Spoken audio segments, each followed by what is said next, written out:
As I walked into the quarterly executive meeting, my husband's face went from smug to shocked in seconds.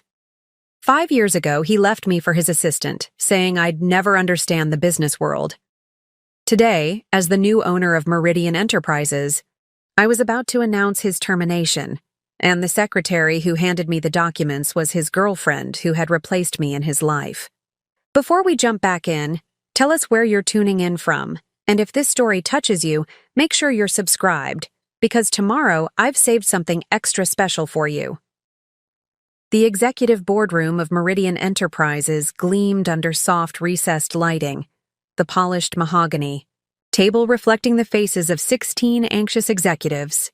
I adjusted my tailored navy suit, selected carefully for this moment, and felt the weight of the leather portfolio in my hands. Inside contained termination papers for 7 executives, including one name that had once been on my marriage certificate. Ms. Vivian Chen, representing Horizon Capital Partners, announced Diane, the stern-faced corporate secretary who had been instrumental in making this day possible.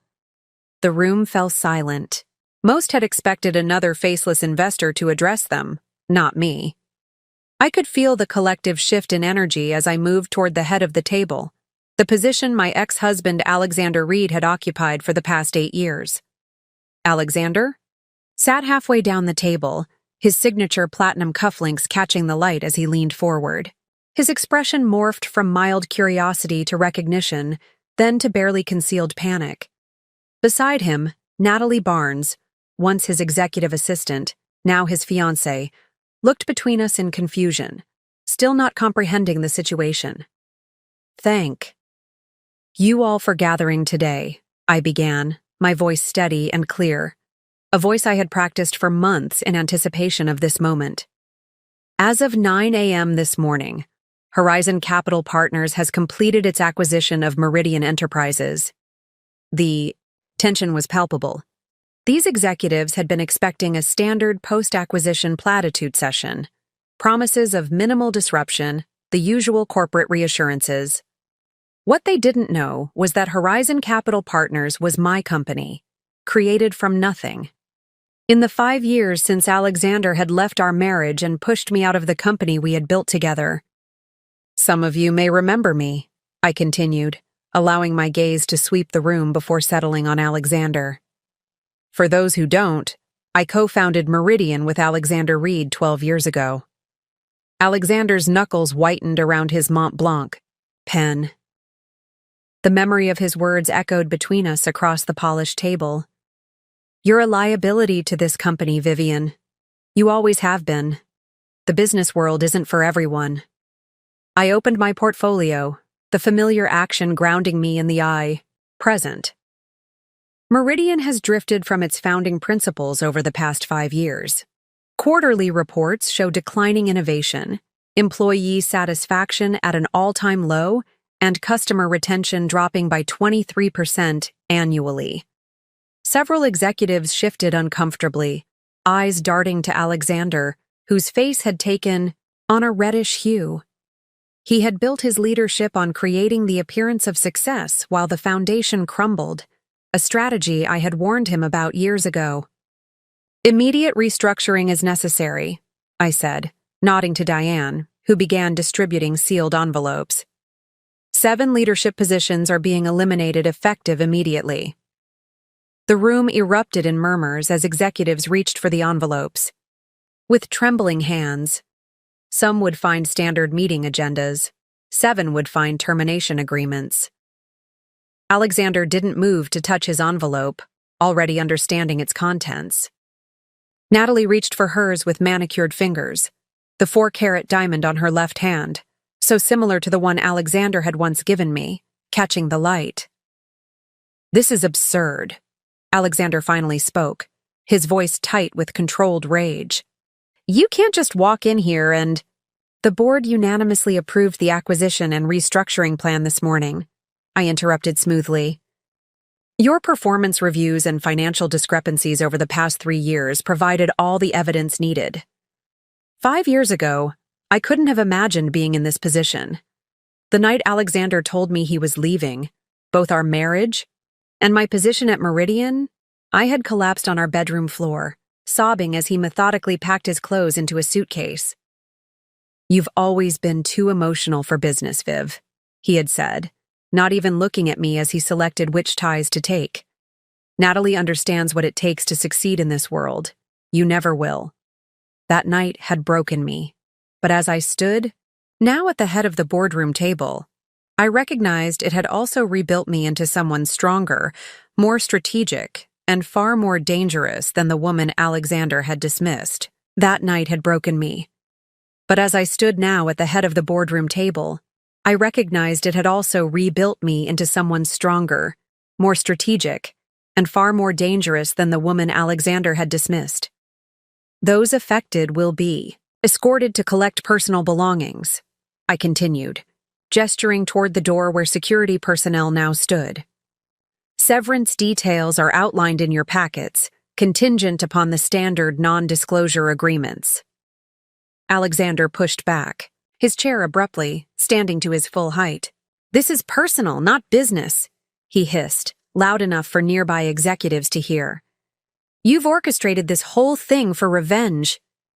I met his gaze steadily, feeling nothing but a cool detachment where pain had once lived. "On the contrary, Alexander, the 14 board members who voted unanimously this morning have never met me personally.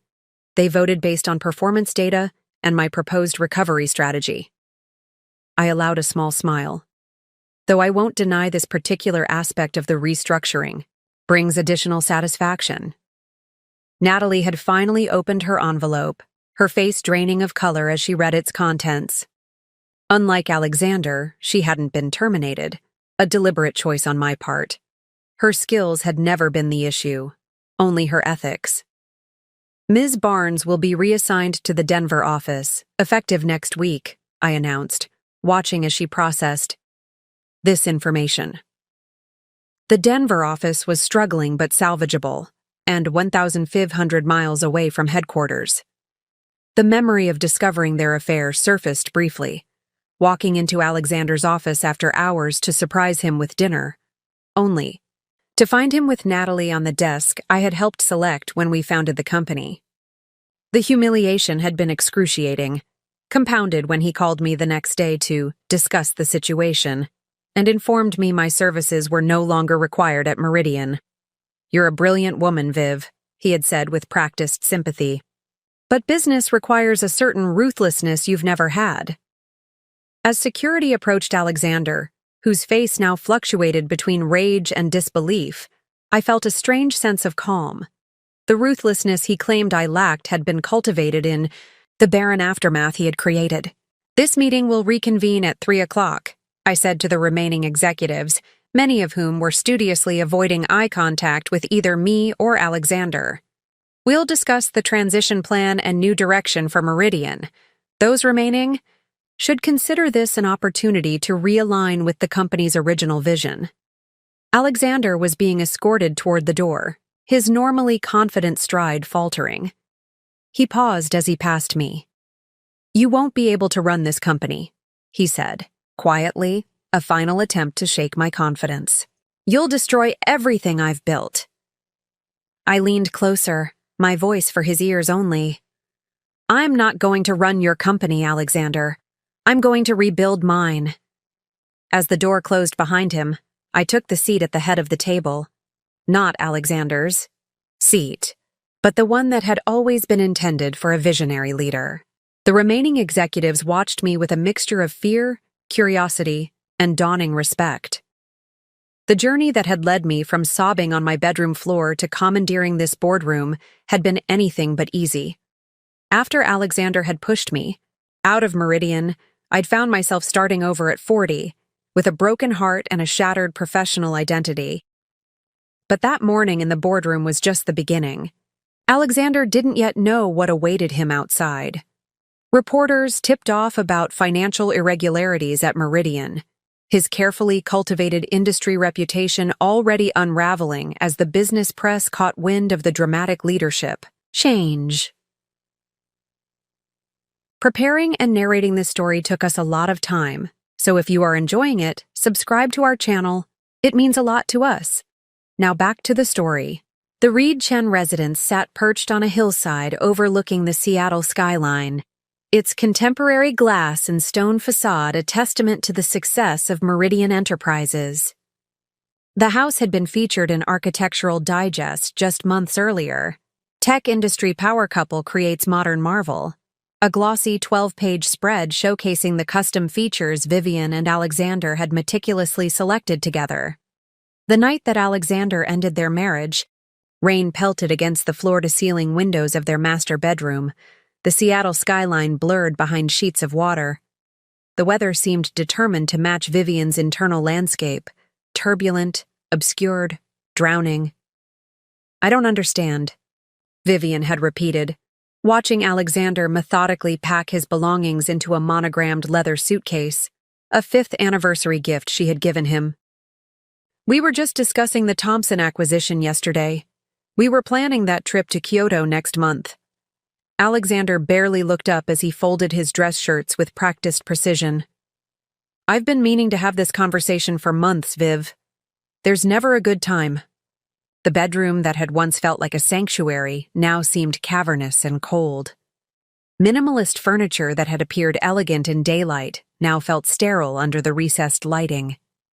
The king-sized bed with its crisp white linens, untouched that evening, looked like a vast empty field between them. "Is this about the disagreement at the board meeting?" Vivian asked, her mind racing to make sense of this sudden upheaval.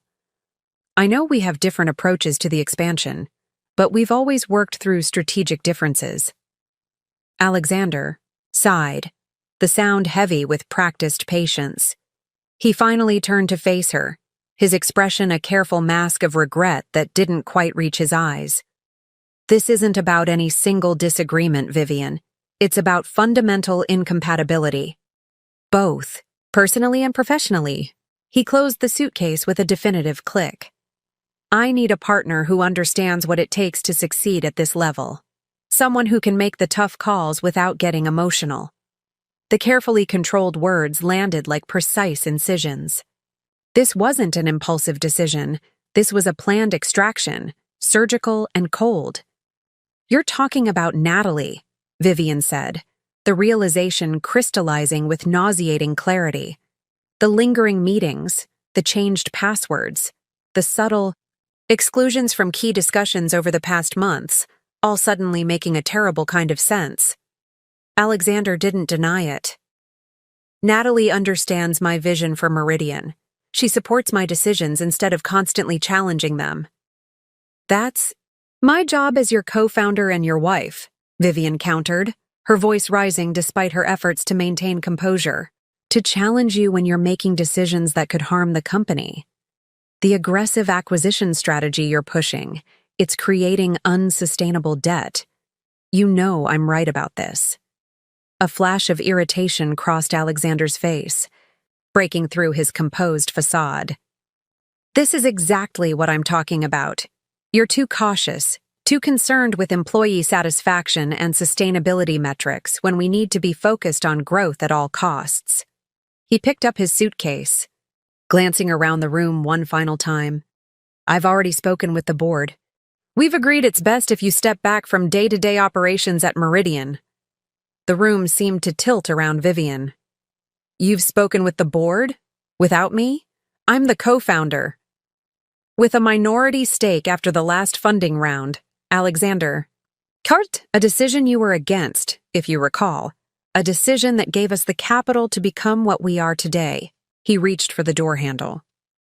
"You'll be well compensated, of course. The terms are fair." "Fair?" The word came out as barely a whisper. Alexander paused in the doorway, his silhouette framed against the hallway light. For a moment, Vivian thought. She saw a flicker of genuine regret cross his face. "You're a brilliant woman, Viv, but business requires a certain ruthlessness you've never had." Then he was gone, footsteps echoing down the hallway, leaving Vivian standing in the center of their meticulously designed bedroom, the sound of rain against glass, the only response to her unraveling world. She didn't move for hours, standing, frozen as if motion might confirm that this new reality was permanent. Outside, The Seattle skyline emerged gradually as the storm cleared, lights twinkling against the night sky. The city looked the same, impossibly unchanged, while everything inside had been destroyed. The home that had been featured in magazines now felt like an elaborate stage set. Beautiful, but hollow, designed for a life that no longer existed.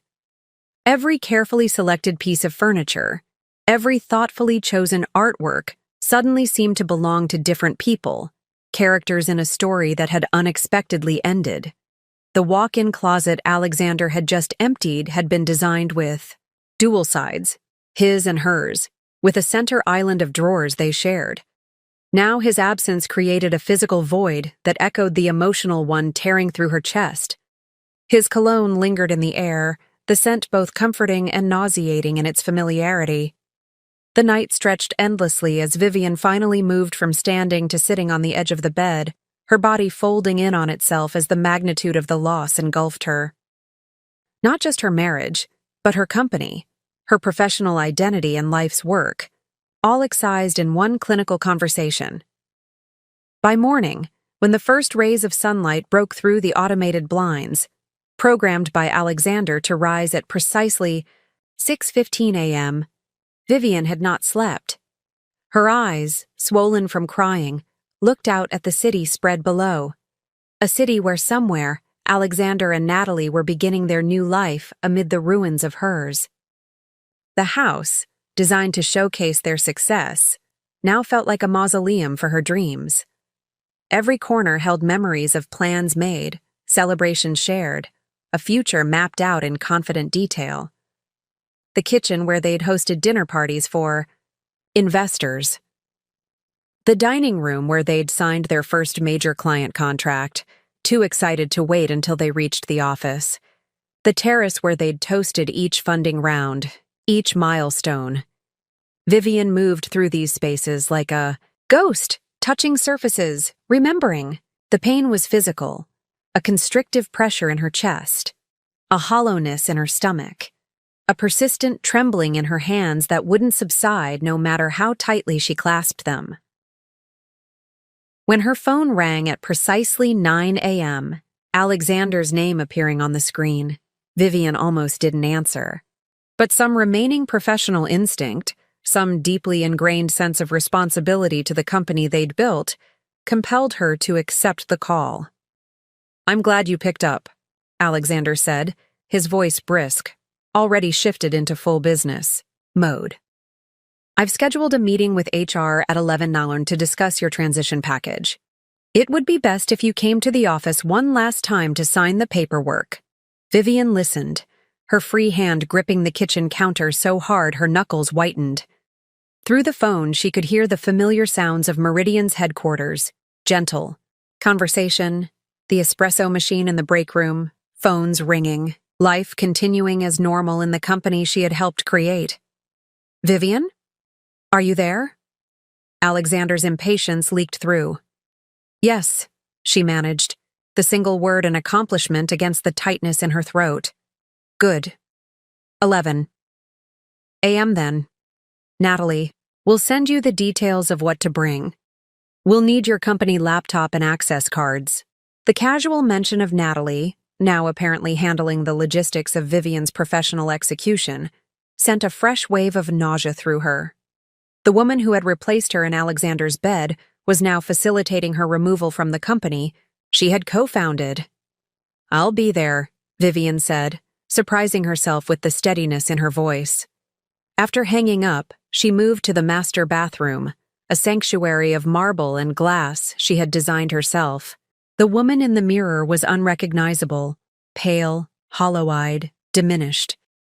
For a moment, Vivian simply stared at this stranger, this shell of the confident entrepreneur who had graced magazine covers alongside Alexander as tech's most dynamic power couple. Then, with hands that trembled slightly less than before, she reached for her makeup bag. If she was to be executed professionally, she would not go without dignity.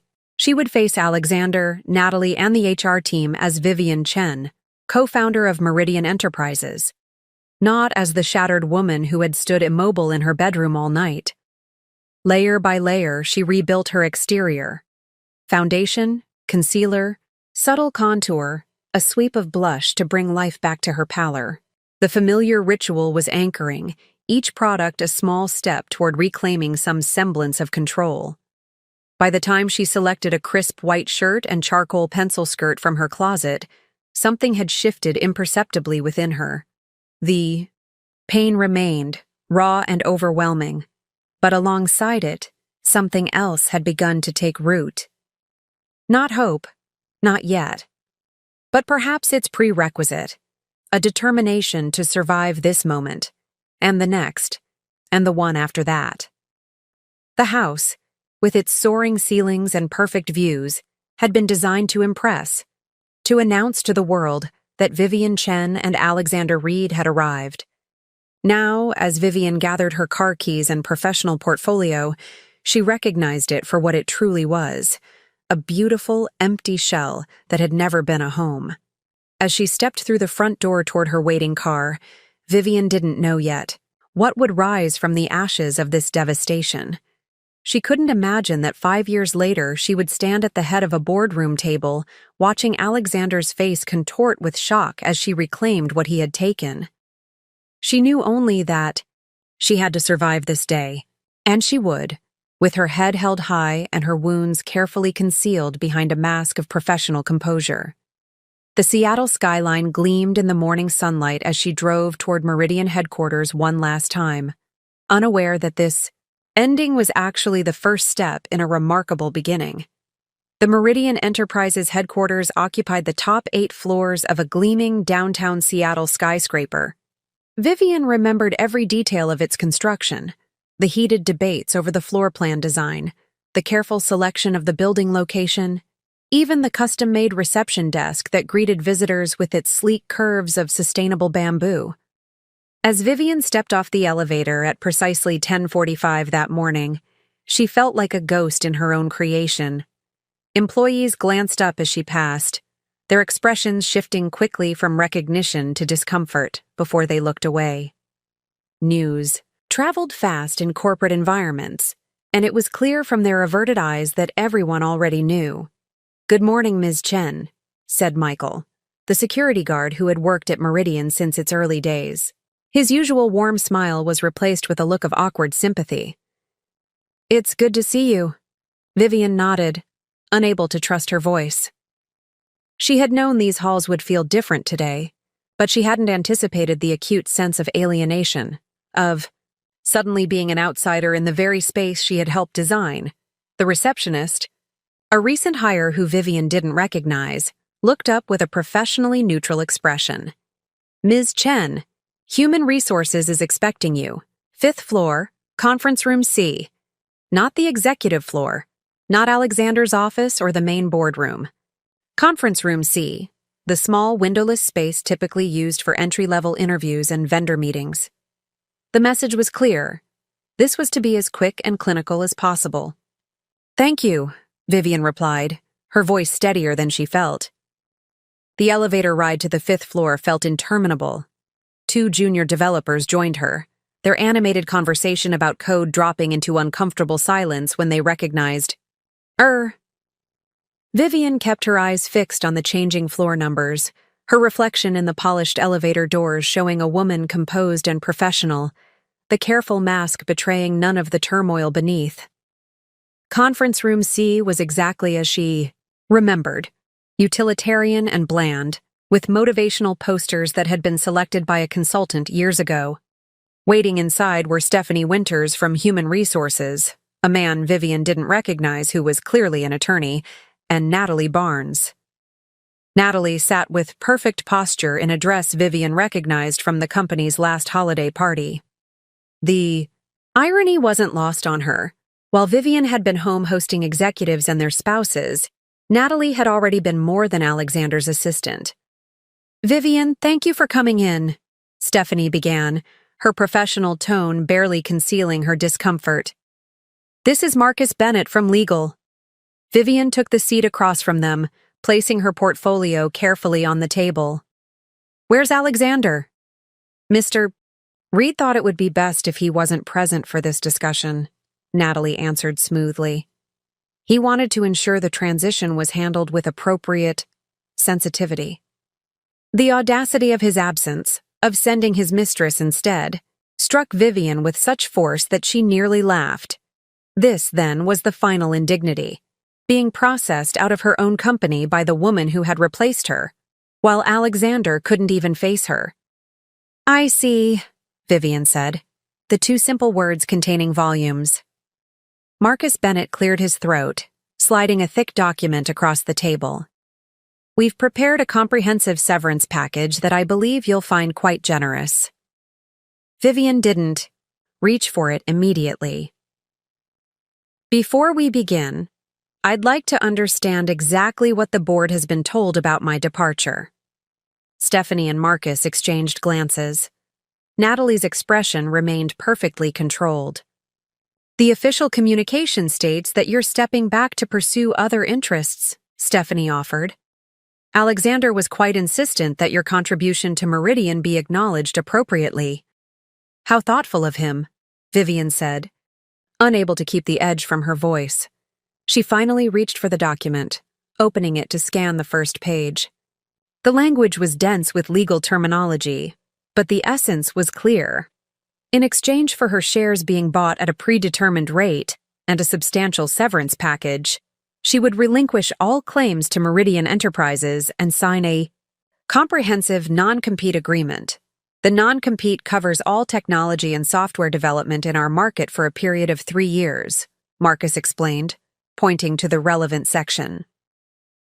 3 years. Alexander wasn't just removing her from Meridian. He was effectively barring her from working in her field for 3 years. The calculated ruthlessness of it took her breath away. "And if I don't sign?" Vivian asked, though she already knew the answer. Marcus's expression tightened slightly. "Mr. Reed hoped it wouldn't come to that. But should you choose not to accept these terms, the company is prepared to proceed with a performance-based termination." "Performance-based?" Vivian repeated, the words tasting bitter. Natalie leaned forward slightly. "There's documentation of several instances where your cautious approach caused Meridian to miss key market opportunities.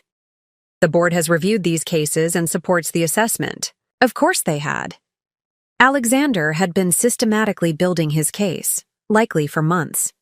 The disagreements that she had thought were normal strategic debates between co-founders had been carefully documented and presented as failures on her part.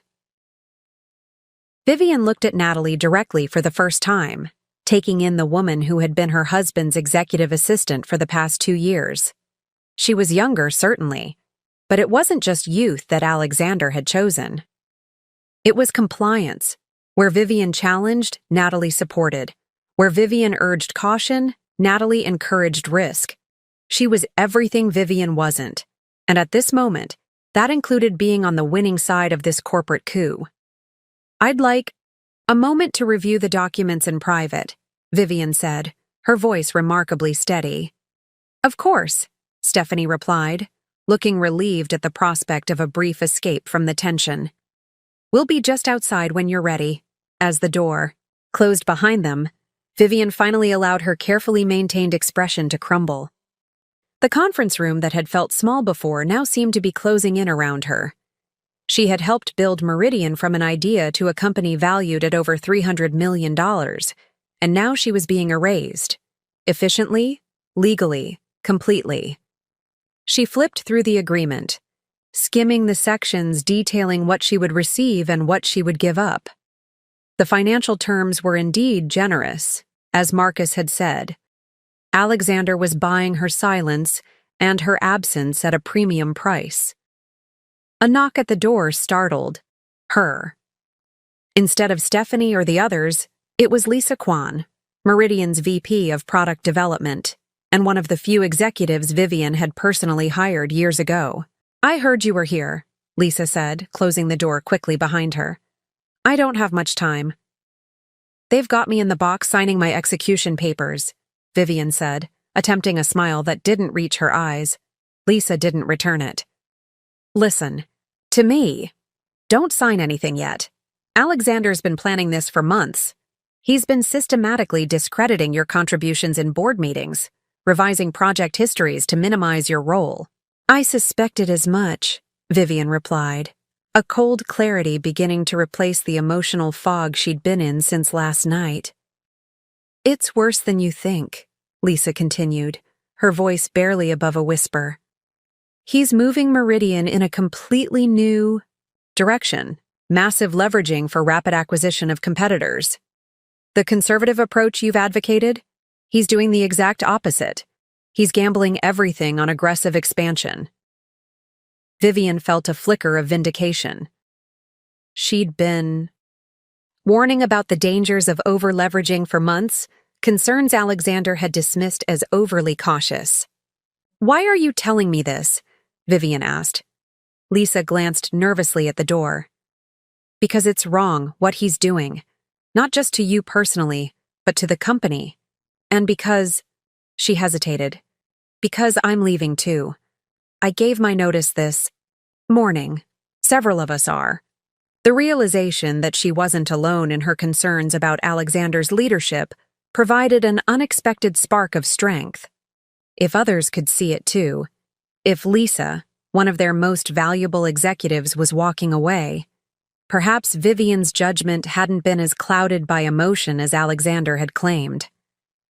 Thank you, Vivian said, reaching out to squeeze Lisa's hand. This means more than you know. Just be careful, Lisa warned, moving toward the door.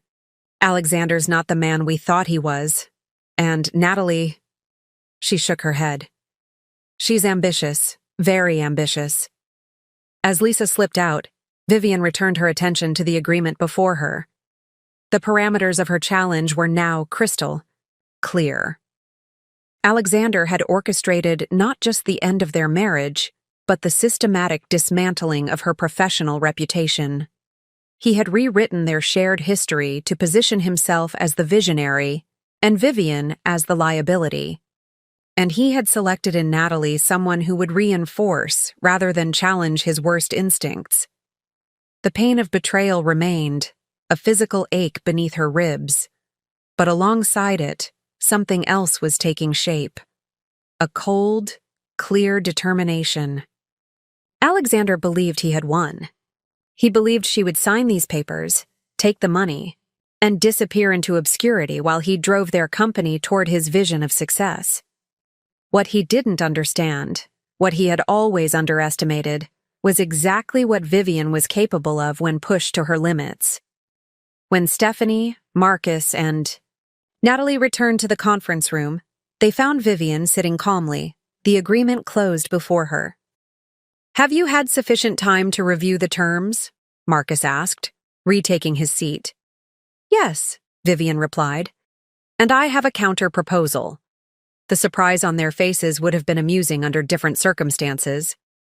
A counter-proposal isn't really the purpose of this meeting, Natalie began, her tone condescending.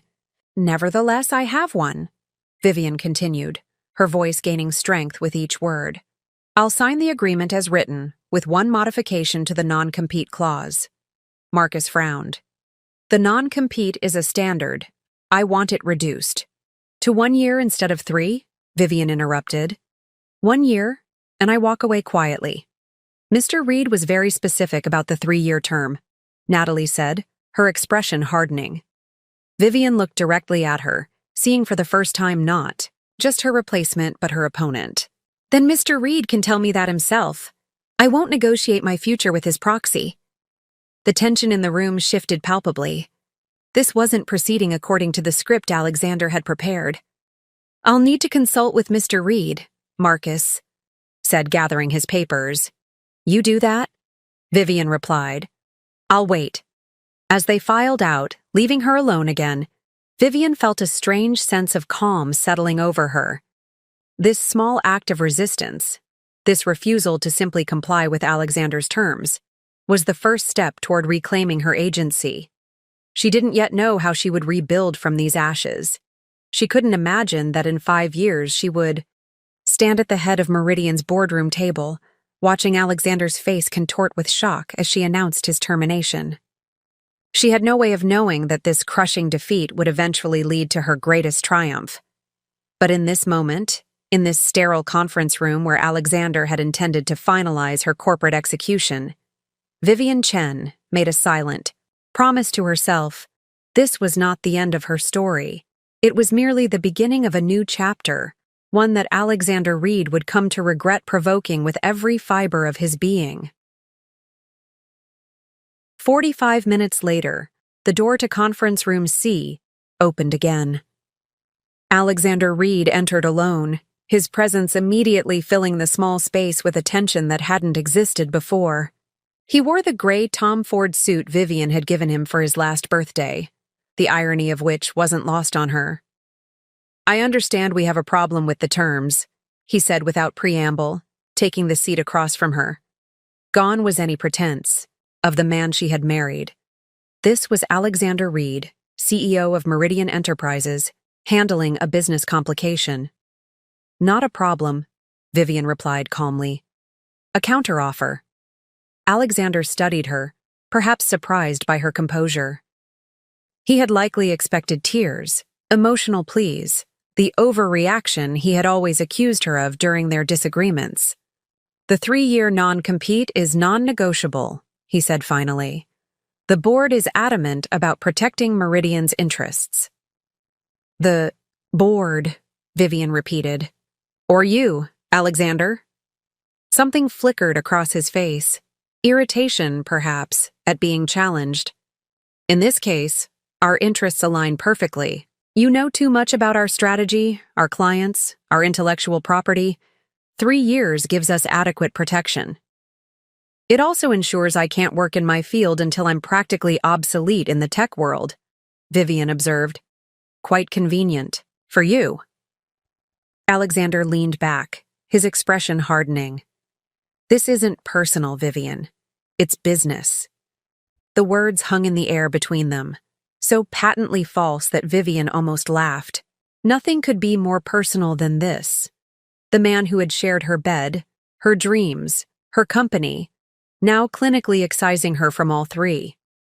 "If it were just business," she said carefully, "you would have bought me out months ago when we first disagreed about the acquisition strategy.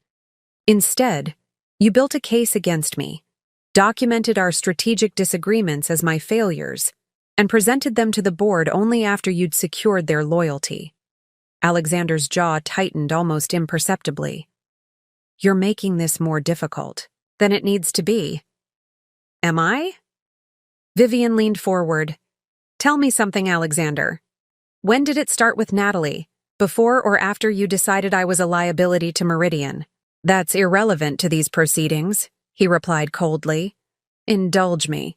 It's the least you can do." Alexander checked his watch, a gesture Vivian recognized from countless meetings when he was growing impatient. "If you must know, Natalie, and I recognized our compatibility about a year ago. But that has nothing to do with this business decision." A year. While Vivian had been working 70-hour weeks helping build Meridian, Alexander had been pursuing her eventual replacement, professionally and personally. The timeline made the betrayal even more calculated than she had imagined.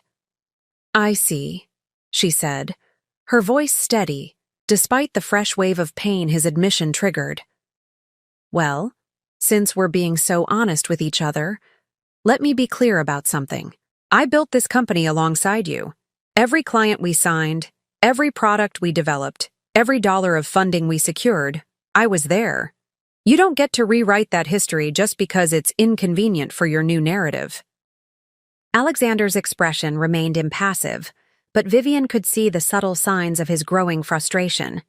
The slight tightening around his eyes, the almost imperceptible tap of his index finger against the table. "No one is denying your early contributions," he said, his tone measured. "But companies evolve, Vivian. What Meridian needs now isn't what it needed 5 years ago. Your conservative approach was holding us back from necessary growth. My conservative approach kept us solvent during the 2018 downturn when 3 of our competitors folded," Vivian countered. My conservative approach is why we have a cash reserve while others operate on venture funding and prayer. Alexander's patience was visibly thinning. This is exactly why we're here today. You see threats everywhere, Vivian. I see opportunities. The tech world rewards bold moves, not cautious hedging.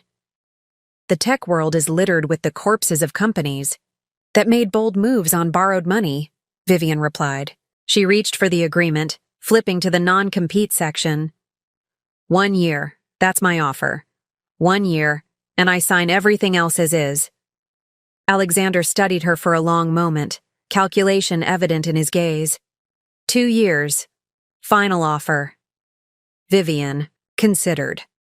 2 years was still a significant handicap, but it wasn't the professional death sentence that 3 years would have been in the rapidly evolving tech industry. Fine, 2 years, she agreed. Have legal redraft it, and I'll sign this afternoon. Alexander nodded once, standing to signal the end of their negotiation. He hesitated for a moment, as if there were something more he wanted to say. Whatever it was, he thought better of it. The revised agreement will be ready by 3, he said, moving toward the door. Stephanie will contact you. Alexander, Vivian said, stopping him before he could leave. One more thing. He turned, his hand already on the door handle. You've won. You have the company, the board support, and Natalie. You have everything you want. Vivian met his gaze directly. Remember this moment. Something like unease flickered across Alexander's face before he masked it with a businesslike nod. Goodbye, Vivian. The door closed behind him, and Vivian was alone again in the sterile conference room. The conversation had transpired exactly as Alexander had planned, except for her small victory on the non-compete clause. He had arrived expecting capitulation and instead encountered resistance. It was minimal, certainly, but it was something. Vivian gathered her things slowly, in no rush to leave this final act of her time at Meridian. Through the glass walls of the conference room, she could see life continuing in the office beyond. Employees, at their desks, conversations in the hallway, the mundane rhythm of corporate existence undisturbed by the personal and professional earthquake she had just experienced. As she stepped out of conference room C for the last time, Vivian felt oddly disconnected from her surroundings, as if she were observing the scene from a great distance. The Meridian offices, once so familiar, now seemed alien, a place where she no longer belonged. She made her way to her office on the executive floor to collect her personal belongings, aware of the eyes following her progress. The corner office, that had been hers since Meridian's earliest days, was already being packed up. 2 facilities employees carefully removing her awards and photographs from the walls. Ms. Chen, one of them said, looking uncomfortable. We were told to have this cleared by end of day. I'm sorry, we didn't know you'd be coming by. It's fine, Vivian said, noting that the plants she had carefully tended for years had already been removed. I just need a few personal items. She gathered what remained. A small jade figurine that had been her grandfather's, a fountain pen from her first mentor, a framed photograph of her parents. So little to show for years of her life invested in these walls. Across the floor, through the glass partition that separated their offices, Vivian could see Alexander in conversation with Natalie. They weren't touching. They were too professional for that in the office. But there was an intimacy to their posture that spoke volumes.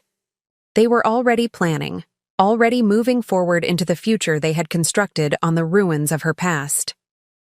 As Vivian placed her office key and security badge on the desk, her final surrender of the company she had helped build, something shifted within her. The pain was still there, a physical presence beneath her ribs, but it had transformed into something harder, more defined. Not yet determination, not quite resolve, but perhaps their precursor. A silent refusal to let this moment define the rest of her life. The elevator ride to the lobby was silent. the small box of personal items in her arms pathetically inadequate to represent what she had lost. In the reflective doors, Vivian caught a glimpse of herself, still composed, still dignified, still standing despite everything that had been taken from her. Outside, Seattle's notoriously fickle weather had shifted.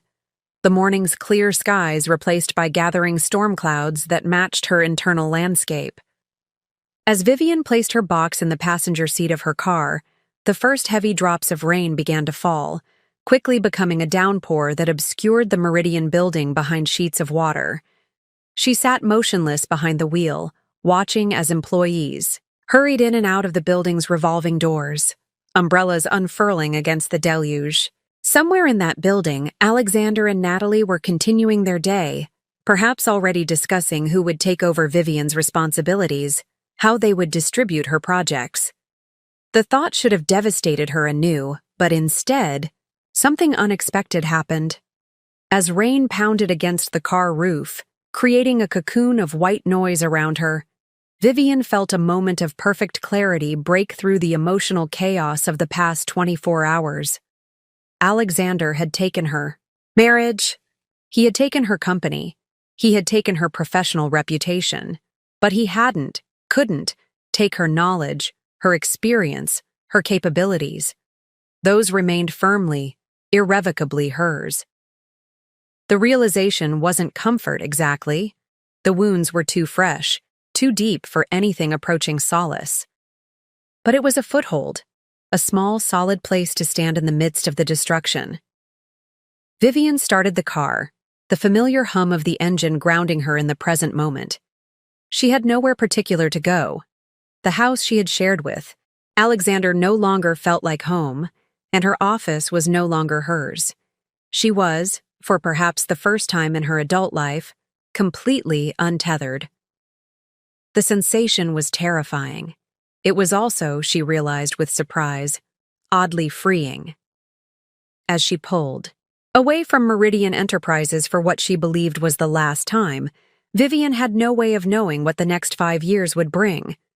She couldn't imagine the company she would build, the strategies she would develop, the path that would eventually lead her back to this very building. Not as an ousted co-founder, but as its owner.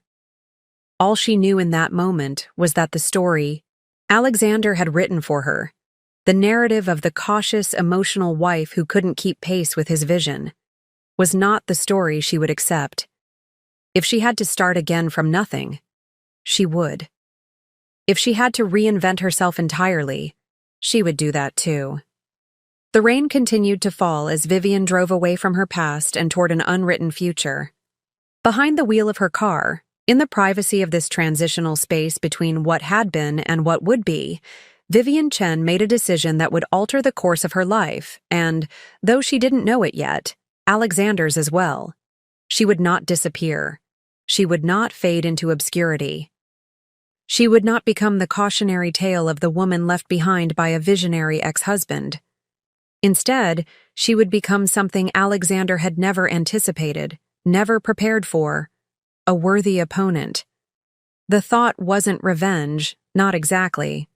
It was something more fundamental, a refusal to accept the ending Alexander had scripted for her. A decision to write her own story, whatever it might be. As Vivian navigated through Seattle's rain-slicked streets, she had no destination in mind. But for the first time since Alexander had walked out of their bedroom with his packed suitcase, she had something almost as important, a direction. Vivian drove aimlessly through Seattle's rain-soaked streets, the windshield wipers creating a hypnotic rhythm that matched her circling thoughts. As the familiar landmarks of the city passed by in a gray blur, her mind drifted back to the beginning, to the story of Meridian Enterprises that Alexander was now so determined to rewrite. 12 years ago, Vivian Chen had been a rising star at TechFusion, one of Seattle's established software companies. With a double master's in computer science and business administration, she had climbed the corporate ladder with remarkable speed, becoming the youngest project manager in the company's history by 28. It was at TechFusion that she first met Alexander Reed, a charismatic sales executive whose ability to charm clients was unmatched in the industry. Where Vivian excelled at product development and strategic planning, Alexander shined in presentation and persuasion. Their skills were complementary, their ambitions aligned. Their first collaboration had been on Project Aurora, a customer management system that TechFusion had been struggling to sell to enterprise clients. Vivian had redesigned the product's architecture to address critical performance issues, while Alexander had reframed the marketing strategy to emphasize its unique benefits. "We're unstoppable together," Alexander had said after they secured their third major client in as many months. "You build it better than anyone, and I sell it better than anyone. Imagine what we could do if we weren't constrained by TechFusion's bureaucracy." The idea of starting their own company had germinated during late nights at the office, fueled by ambition and the growing recognition of their combined potential. By day, they continued their ascent at TechFusion. By night, they sketched out business plans and product ideas for what would eventually become Meridian Enterprises. Their personal relationship had developed alongside their professional one. Cautiously at first, both aware of the potential complications, then with the same intensity that characterized their work, 6 months after Project Aurora's success, they were not just colleagues but partners in every sense. "We're building something that will last," Alexander had told her the night he proposed, 9 months into their relationship. "A legacy that combines the best of both of us." Vivian had believed him completely. She had seen in Alexander not just a brilliant salesman, but a visionary who could articulate the future she helped create. Together, they seemed poised to conquer the tech world on their own terms. The early days of Meridian had been exhilarating and terrifying in equal measure. They had rented a small office space in a less desirable part of Seattle, investing their savings and a modest amount from friends and family. Their first product, a streamlined project management system for creative agencies, had been developed almost entirely by Vivian, with Alexander securing their initial clients through sheer force of personality and relentless networking. Vivian remembered those first months with painful clarity. The 18-hour workdays, the makeshift desk constructed from an old door and sawhorses, the instant ramen dinners eaten while debugging code late into the night. Alexander had been her rock during that period, his unwavering confidence buoying her when technical challenges seemed insurmountable. "This is just the beginning," he would say, massaging her shoulders as she hunched over her laptop. "5 years from now, we'll look back at these days from our corner offices and laugh about how we started." The memory now carried a bitter irony. They had indeed gotten those corner offices, but something fundamental had changed along the way. Something Vivian had been too busy building the company to fully recognize until it was too late. Meridian's first major breakthrough had come 2 years into their venture. Their project management software had caught the attention of a prominent venture capital firm after winning an Industry Innovation Award. The ensuing funding round had propelled them from struggling startup to emerging player in the Seattle tech scene. It was during this period of rapid growth that Vivian and Alexander had married. A small ceremony on a rented yacht in Puget Sound, attended by their growing team and key investors.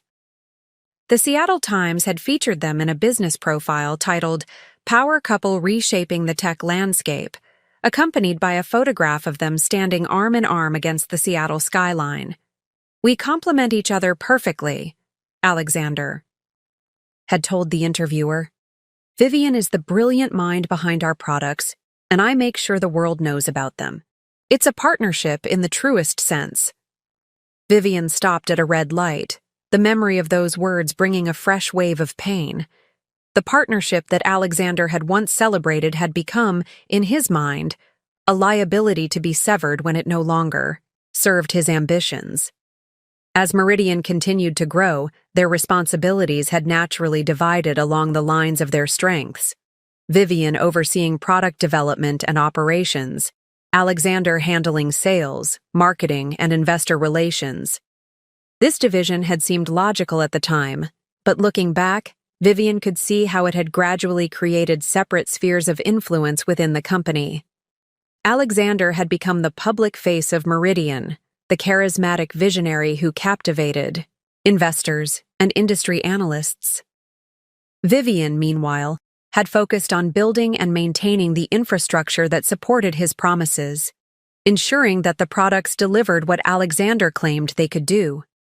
The first significant crack in their unified front had appeared during the Series B funding round, 4 years into Meridian's existence. Alexander had pushed for aggressive expansion into international markets, while Vivian had advocated for consolidating their position in North America first. "We need to strike while our valuation is high," Alexander had argued during a tense discussion in their home office. "The window of opportunity won't stay open forever." "Expanding too quickly could dilute our quality," Vivian had countered. "Our reputation is built on excellent products and service. If we compromise that for rapid growth, we risk everything we've built."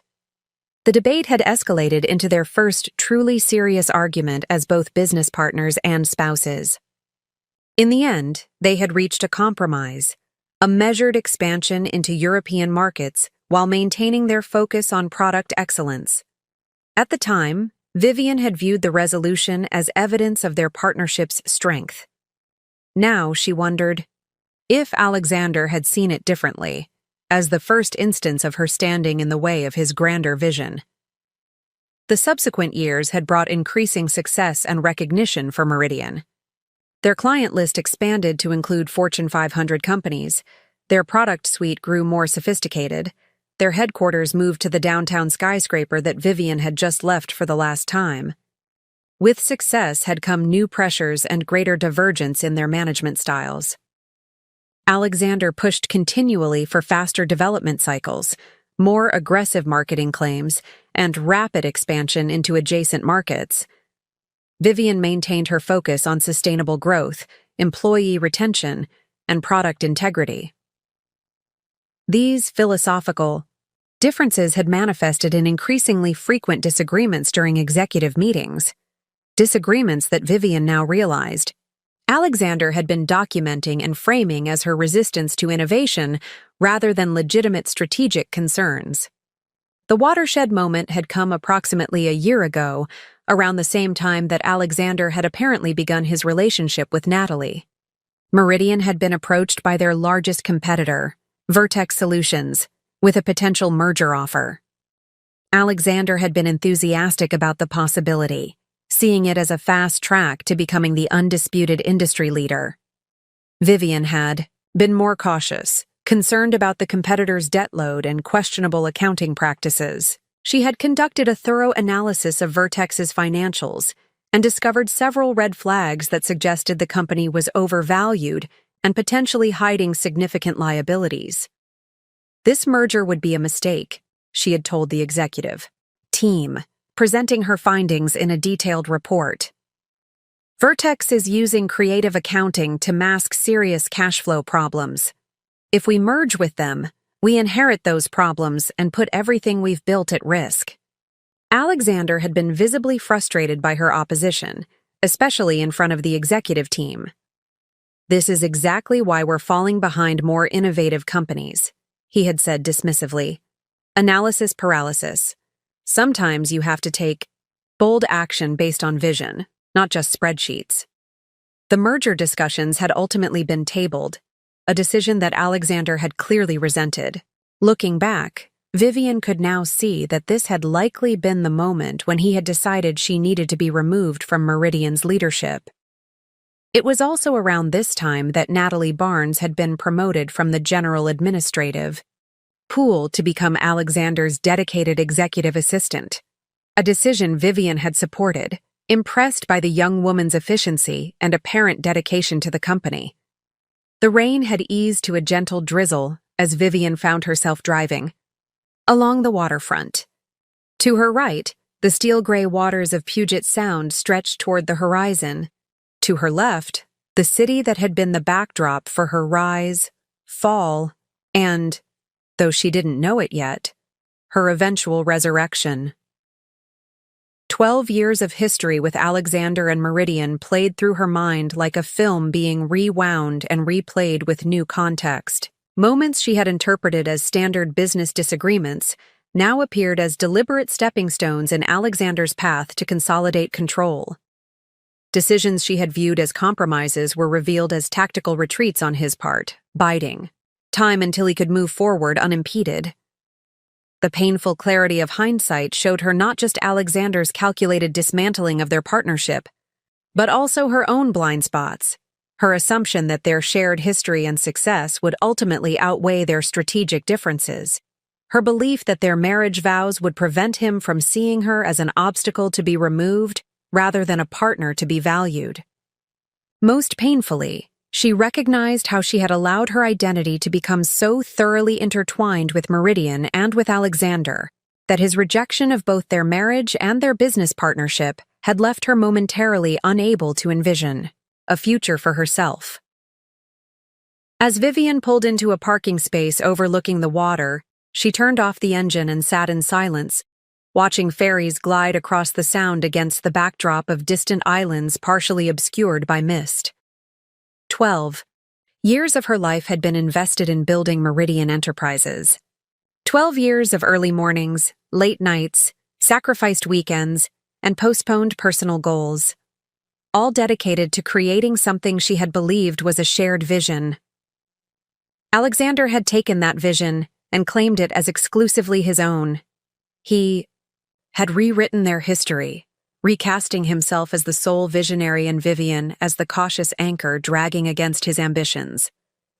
And he had found in Natalie not just a romantic replacement, but a professional one, someone who would reinforce, rather than challenge his perspective. The betrayal was absolute, personal and professional, emotional and financial. It was designed to be total in its devastation, leaving Vivian with nothing but memories and a severance package meant to ensure her continued silence and irrelevance. What Alexander hadn't counted on, what he had fundamentally misunderstood, despite their years together, was that Vivian Chen was not defined solely by her relationship to him or to Meridian Enterprises. The skills, intelligence, and determination that had helped build a successful company from nothing remained intact, regardless of what had been taken from her. As the last of the rain clouds parted, allowing weak sunlight to glimmer across the water's surface, Vivian made a decision. She would sign the revised agreement tomorrow, accepting the 2-year non-compete restriction and whatever other terms Alexander demanded. And then she would begin the process of reinvention, not as Alexander Reed's ex-wife or as Meridian's former co-founder, but as Vivian Chen, a woman with 12 years of hard-won experience and a clarity of purpose that could only come from having lost everything that once defined her. She didn't yet know what form this reinvention would take. She couldn't imagine that 5 years later, she would stand at the head of Meridian's boardroom table, watching Alexander's face contort with shock as she announced her ownership of the company he had taken from her. All she knew was that the story wasn't over. It was merely entering a new chapter, one that Alexander Reed had not anticipated and could not control. The days immediately following Vivian's departure from Meridian passed in a blur of practical necessities. She signed the revised separation agreement, with its 2-year non-compete clause, without further negotiation. She put the house she had shared with Alexander on the market, unable to bear the echoing emptiness of spaces once filled with shared ambitions. She moved into a minimalist downtown apartment with floor-to-ceiling windows overlooking Elliott Bay, a clean slate, devoid of memories. These actions were performed with mechanical efficiency, her emotional responses temporarily suspended as she focused on the logistics of dismantling her former life. Friends and family expressed concern about her composed demeanor, expecting tears or rage that never materialized. What they couldn't see was that beneath this calm exterior, Vivian was meticulously analyzing her situation with the same strategic thinking she had once applied to Meridian's business challenges. 1 month after signing the separation agreement, on a crisp autumn morning, Vivian sat at her new dining table with a blank notebook before her. The page was headed with a single question. What now? The non-compete agreement prevented her from working directly in software development for enterprise clients, the field she had dedicated her career to thus far. Alexander had effectively blocked her most obvious path forward, but as Vivian stared at the blank page, she recognized that this restriction, while significant, was also narrowly defined. She couldn't create products that competed with Meridian for 2 years. She couldn't work for Meridian's competitors. But there were no restrictions on consulting, on education, on investment activities, or on developing expertise in adjacent industries. The realization sparked the first genuine smile she had experienced since Alexander's departure. He had tried to build a cage, but had left multiple doors unlocked. By evening, her blank page had transformed into a complex mind map detailing potential paths forward. 3 main branches emerged from her central question. Knowledge development, gaining expertise in areas complementary to, but not directly, competing with her existing skill set. Network building, cultivating relationships with key players in the tech industry who might become allies in her future endeavors.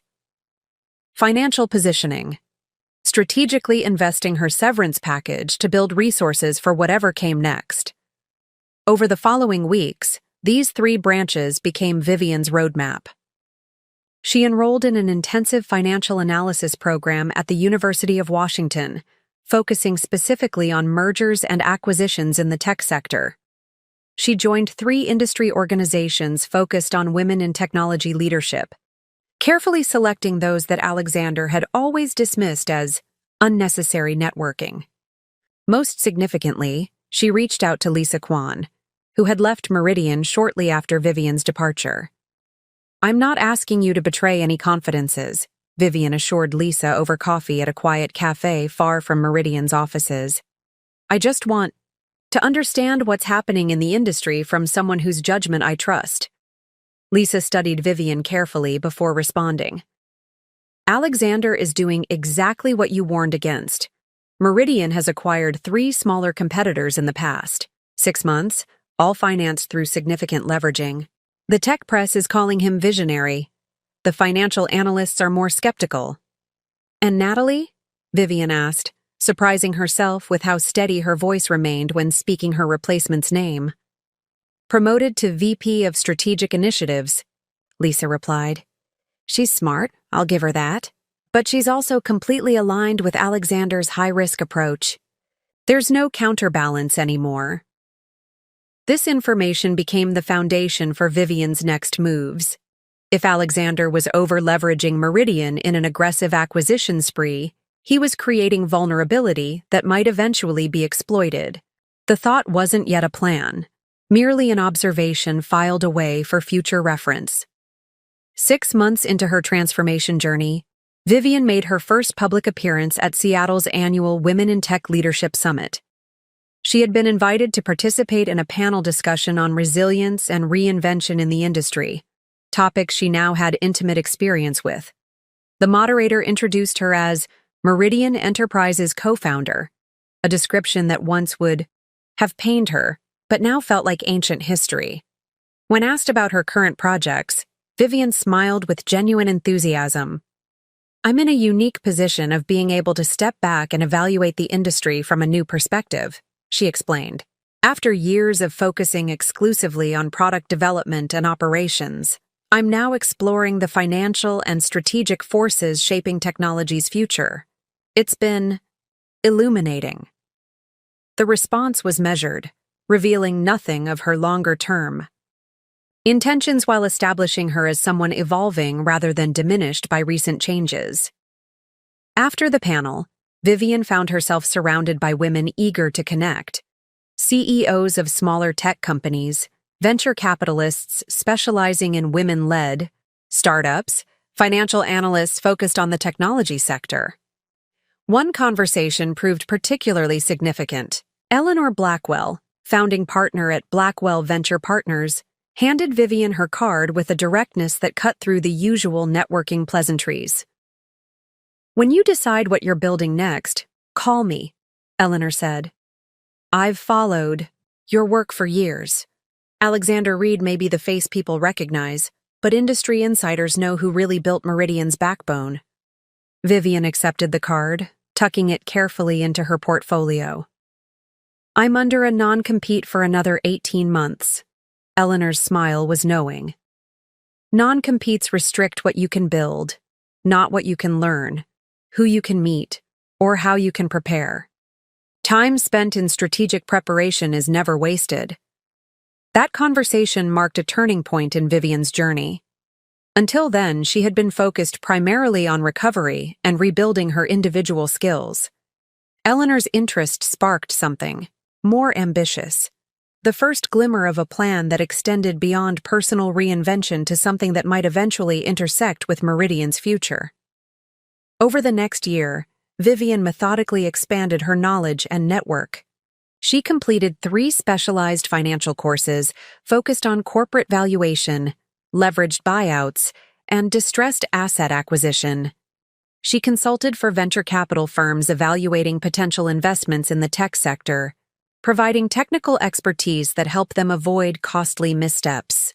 Most importantly, she began tracking Meridian's activities with careful attention to patterns that others might miss.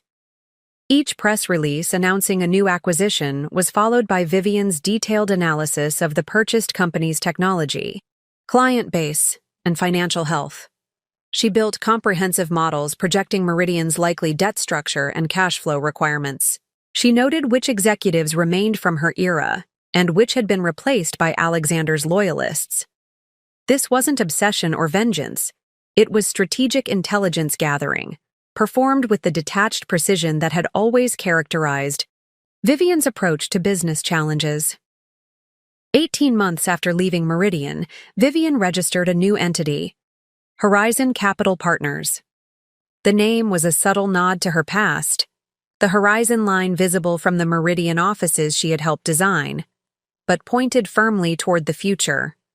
Horizon's mission statement was carefully crafted, identifying undervalued assets and unrealized potential in the technology sector. Vague enough to cover multiple activities, specific enough to attract the right partners. With her severance package as initial capital and Eleanor Blackwell's firm as a significant investor, Vivian began assembling a team of financial and technical experts who shared her vision. We're not building products, she explained to her small but growing team during their first strategy session. We're building capability, the ability to recognize opportunity when it appears and move decisively, when timing is right. What Vivian didn't share, even with her closest advisors, was the specific opportunity she had begun to see taking shape on the horizon.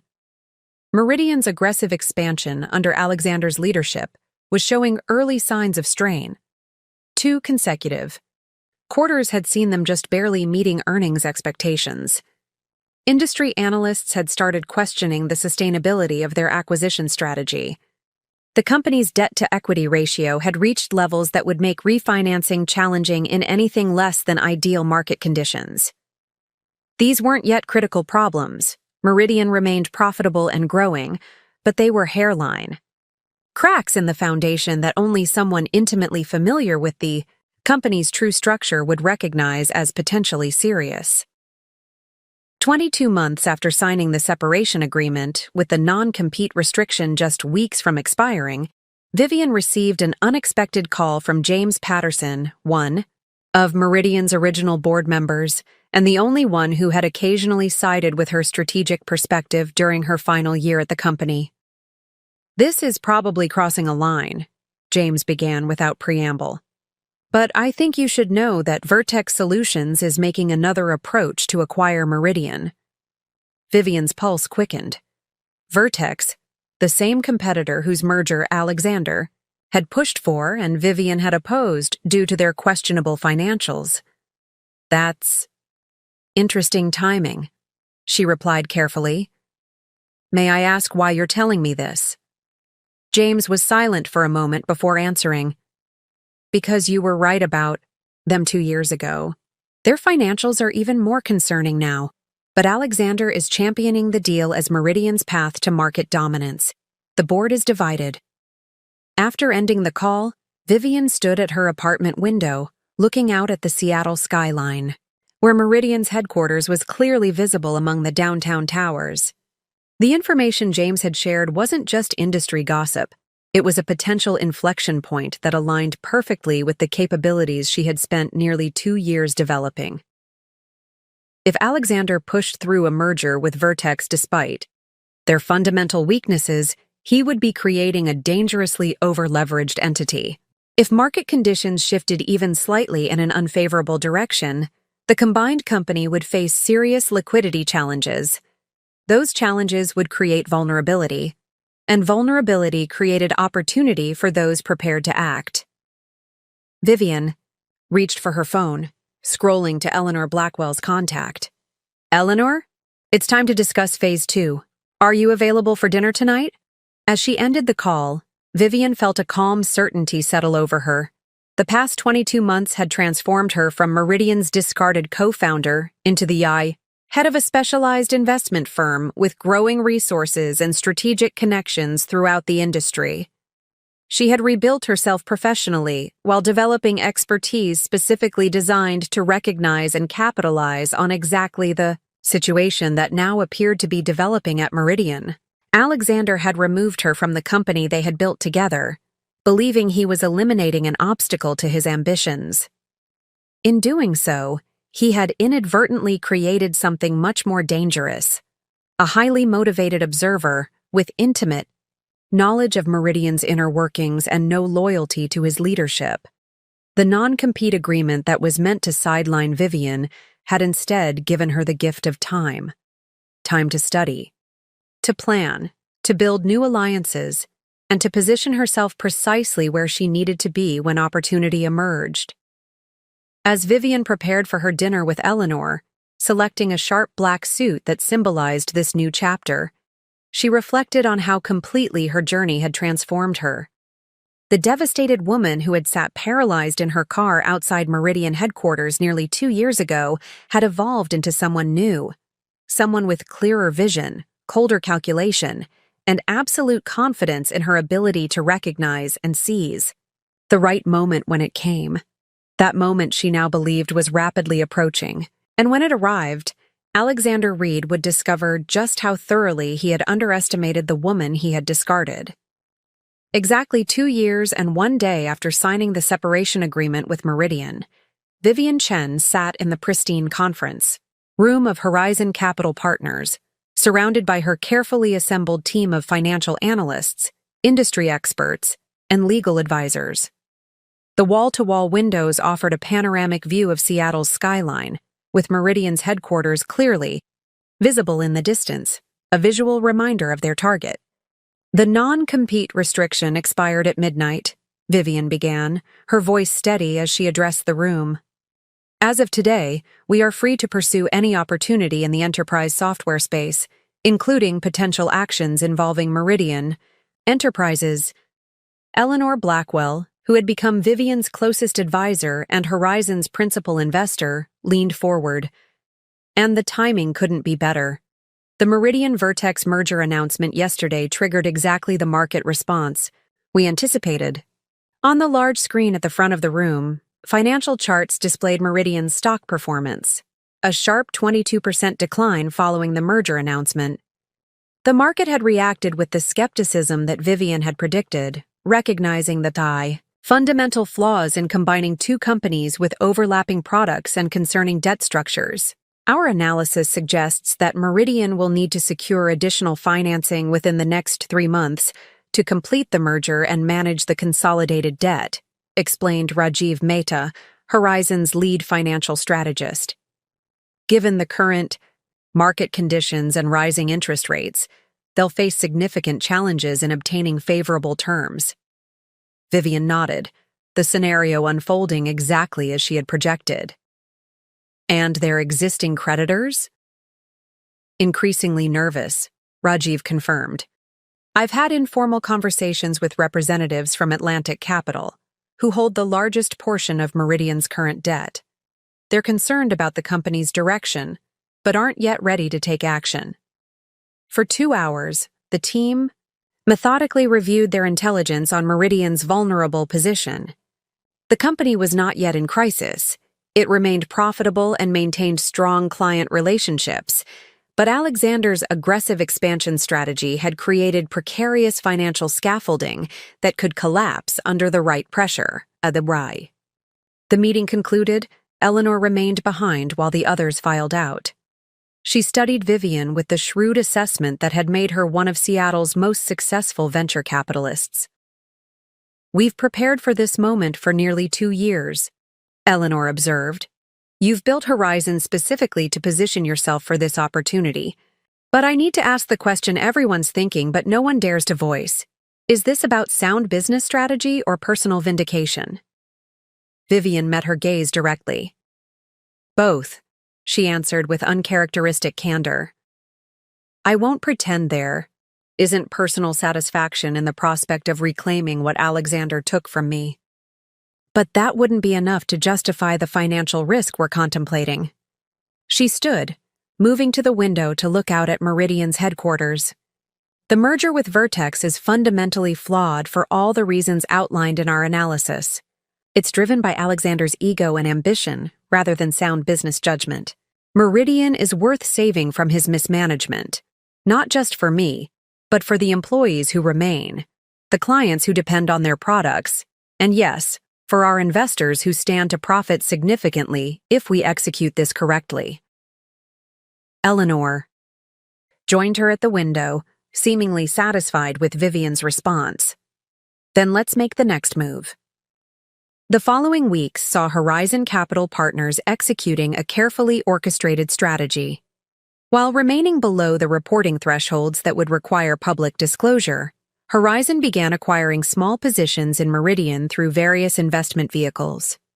Simultaneously, Vivian initiated discreet conversations with key Meridian board members, institutional investors, and creditors. The approach was surgical in its precision. Not a hostile takeover attempt, but a methodical positioning as a potential solution to the growing concerns about Meridian's direction under Alexander's leadership. 3 months after the merger announcement, the pivotal moment Vivian had anticipated arrived. Meridian's quarterly earnings report showed the company missing projections for the first time in its history, with cash reserves dangerously depleted by acquisition costs. The stock dropped another 18% in a single day, triggering margin calls for several large investors and creating a cascade of forced selling. That evening, Vivian received the call she had been waiting for. James Patterson's name appeared on her phone screen, his timing as predictable as she had anticipated. "The board has called an emergency meeting for tomorrow," James said without preamble. "The Vertex merger is falling apart. Their financials were even worse than you suspected 2 years ago. They've been hiding substantial losses with accounting tricks that came to light during final due diligence." "That's unfortunate timing for Alexander," Vivian replied, carefully neutral in her response. "Unfortunate doesn't begin to cover it," James continued. "The banks are threatening to call in their loans unless we bring in new leadership and capital. Immediately, several board members mentioned your name today. They've heard about Horizon Capital and your recent activities." Vivian allowed a moment of silence before responding. "What exactly are you asking, James?" Would Horizon consider a significant investment in Meridian, combined with a leadership change? The question was direct, exactly what Vivian had been positioning for over the past 2 years. "We might," she replied, maintaining her professional composure despite the surge of vindication she felt. "I'd need to review the current financials, the real ones, not the version presented to analysts. And any discussion would need to include complete leadership restructuring, not just cosmetic changes." "The board meets at 9 a.m. tomorrow," James Dewise said. "Could you present a preliminary proposal by then?" "I'll see you at 9, Vivian confirmed, ending the call with a steady hand, despite the adrenaline coursing through her system. For the next 12 hours, Vivian and her team worked without pause, preparing a comprehensive rescue package for Meridian. The proposal was meticulously crafted to appeal to the board's urgent needs, while establishing terms that would give Horizon, and by extension Vivian, controlling interest in the company. At precisely 8:45 the following morning, Vivian walked through the revolving doors of Meridian's headquarters for the first time in 2 years. The security guard at the front desk did a double-take, recognition dawning on his face. "Ms. Chen, it's been a while." "Hello, Michael," she replied with a genuine smile. "I have a meeting with the board." As she rode the elevator to the executive floor, Vivian experienced an odd sense of déjà vu. The same elevator, the same subtle scent of the building's ventilation system, yet everything fundamentally different. She was no longer the discarded co-founder leaving with a box of personal belongings. She was now CEO of Horizon Capital Partners, arriving with a lifeline that Meridian desperately needed. The boardroom looked exactly as she remembered it. The long mahogany table, the views of Puget Sound, the subtle displays of corporate success on the walls.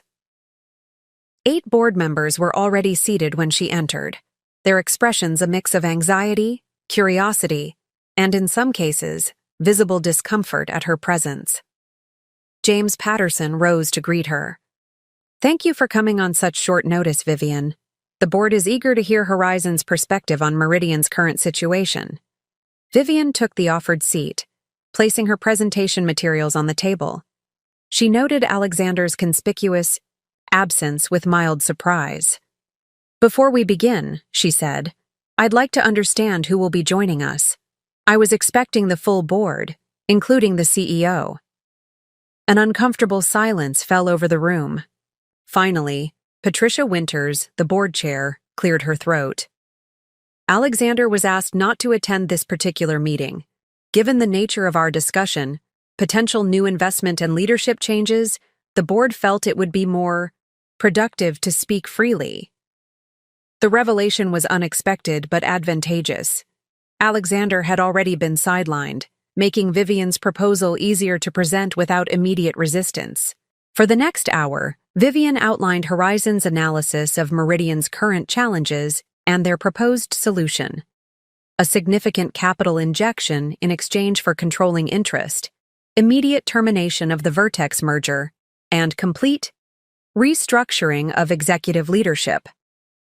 "Our due diligence confirms that Meridian's core business remains strong," Vivian explained, her command of the company's finances clearly impressing the board.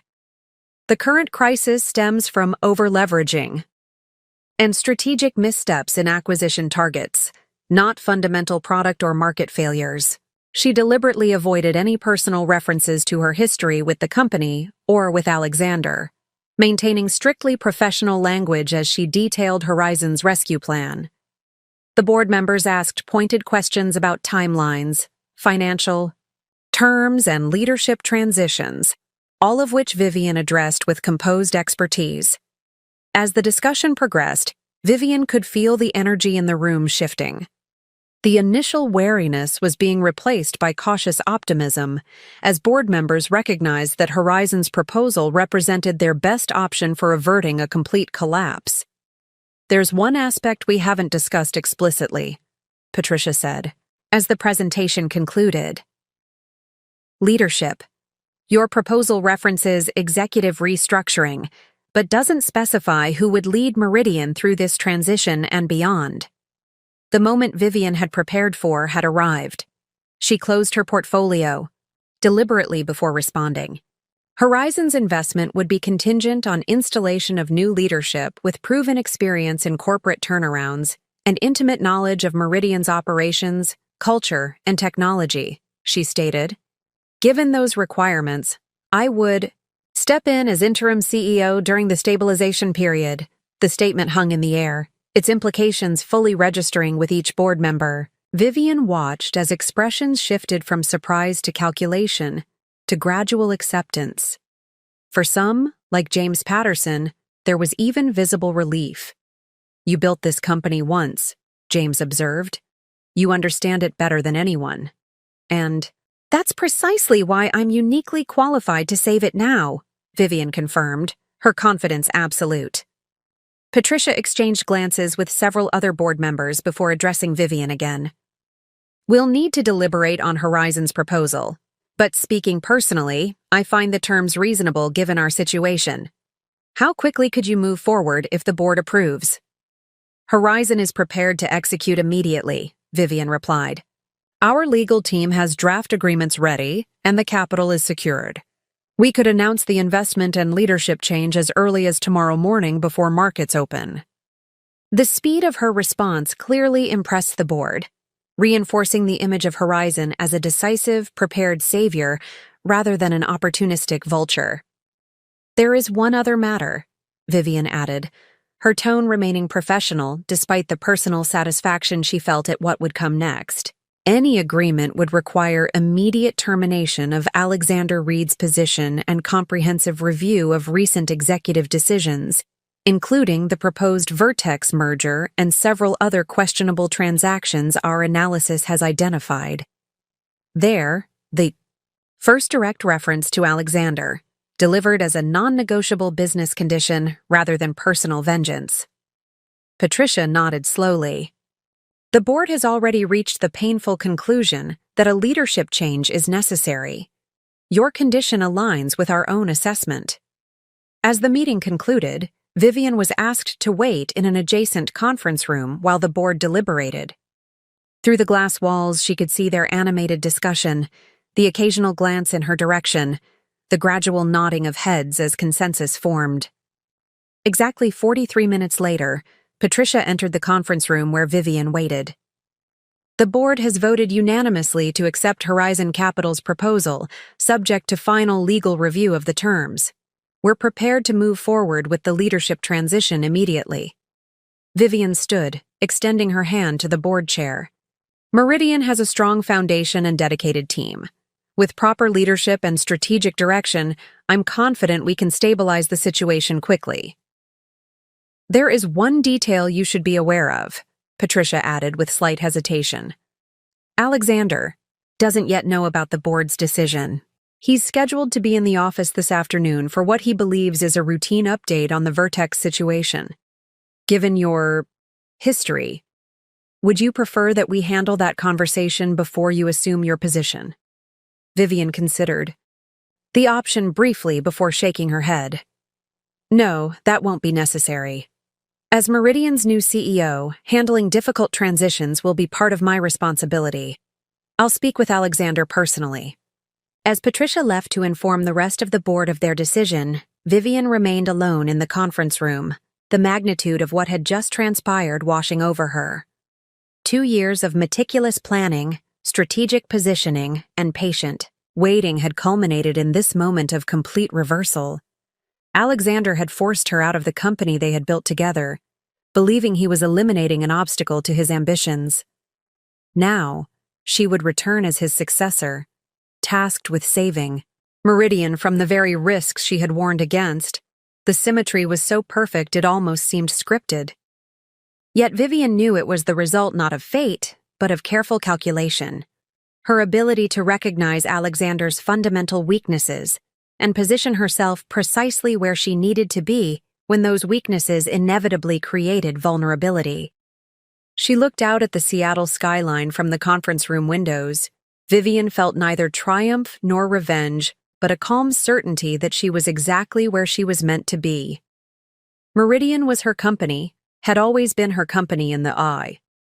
Ways that truly mattered. Now she would have the opportunity to prove it, not just to Alexander, but to everyone. The pivotal moment of her transformation was complete. Vivian Chen, once discarded as irrelevant to Meridian's future, was now the only person who could secure that future. And Alexander Reed was about to discover just how profound a miscalculation he had made in underestimating the woman he had betrayed. News of the board's decision traveled through Meridian's headquarters with astonishing speed. By the time Vivian left the boardroom, the executive floor was already buzzing with whispered conversations and speculative glances. Employees who remembered her from before stopped mid-stride, their expressions cycling through recognition, confusion, and in many cases, barely concealed hope. Diane Matthews, who had been Vivian's executive assistant years ago before being reassigned after Alexander's takeover, approached with visible emotion. "Ms. Chen, is it true? Are you coming back to Meridian?" Vivian smiled warmly at the familiar face. "Yes, Diane, though the official announcement won't be made until tomorrow morning." Diane's professional composure momentarily cracked, revealing genuine relief. "The company needs you. It hasn't been the same since—" She stopped herself, glancing around nervously. "I understand," Vivian reassured her. "And I appreciate your discretion until the formal announcement. Would you know if Alexander is in the building yet?" "Mr. Reed is scheduled to arrive at 2 o'clock for the Vertex update meeting," Diane confirmed. "He's been working from home most mornings recently." This information aligned perfectly with Vivian's plans. She had 4 hours to prepare for the conversation that would culminate her 2-year journey from ousted co-founder to returning CEO. "I'll need temporary access to the system and a meeting room for the afternoon," Vivian said. "And please clear my old office. I'll be using it immediately following the board's announcement tomorrow." "Your old office?" Diane's eyebrows rose slightly. "That's Mr. Reed's office now." "I'm aware," Vivian replied simply. "Please make the necessary arrangements." As Diane hurried off to implement these requests, James Patterson approached from the boardroom. "The legal team is preparing the final documents. They'll be ready for signatures by this afternoon." He hesitated before adding, "Are you certain? You want to handle the conversation with Alexander personally? It could be volatile." "I'm certain," Vivian confirmed. "Some conversations need to happen face-to-face." The hours before Alexander's arrival passed in a whirlwind of activity. Vivian met with the financial team to get real-time data on Meridian's position. She reviewed the employee roster, noting who remained from her era and who had been brought in by Alexander. She studied the most recent product development plans, quickly identifying strengths to maintain and weaknesses to address. Throughout these meetings, Vivian maintained absolute professionalism, betraying no hint of personal satisfaction at her imminent return to power. But beneath this composed exterior, she was acutely aware of the approaching moment when she would face Alexander directly, not as his discarded wife and partner, but as the person who now held his professional fate in her hands. At precisely 1:55 p.m., Vivian positioned herself in Conference Room A, adjacent to the main boardroom where Alexander was scheduled to meet with Patricia and several other board members at 2 down. Through the glass walls, she could observe without being immediately visible, giving the board time to deliver the initial news before she joined the conversation. Alexander arrived at 2:10, his characteristic 10 minutes late, a power move he had always employed to remind others of his perceived importance. From her vantage point, Vivian could see him clearly. The same confident stride, the same perfectly tailored suit, the same practiced smile as he greeted the board members. He seemed entirely unaware of the professional execution he was walking into. Even from a distance, Vivian could pinpoint the exact moment when Alexander realized something was wrong. His posture stiffened, the smile froze, and then disappeared. His hand that had been gesturing emphatically dropped to his side. Patricia was speaking, her expression grave, the other board members watching Alexander's reaction with careful neutrality. Alexander suddenly stood, his movement so abrupt that his chair rolled backward and hit the wall behind him. He was speaking rapidly, his gestures becoming more animated as Patricia continued to deliver what was clearly unwelcome news. Though Vivian couldn't hear the words, the body language told the story clearly. Denial, anger, attempted negotiation, all cycling through in quick succession. Patricia glanced toward Conference Room A, the prearranged signal that indicated it was time for Vivian to join them. With a deep breath, she gathered her materials and walked the short distance to the boardroom, her heels clicking rhythmically on the polished floor in a steady cadence that matched her heartbeat.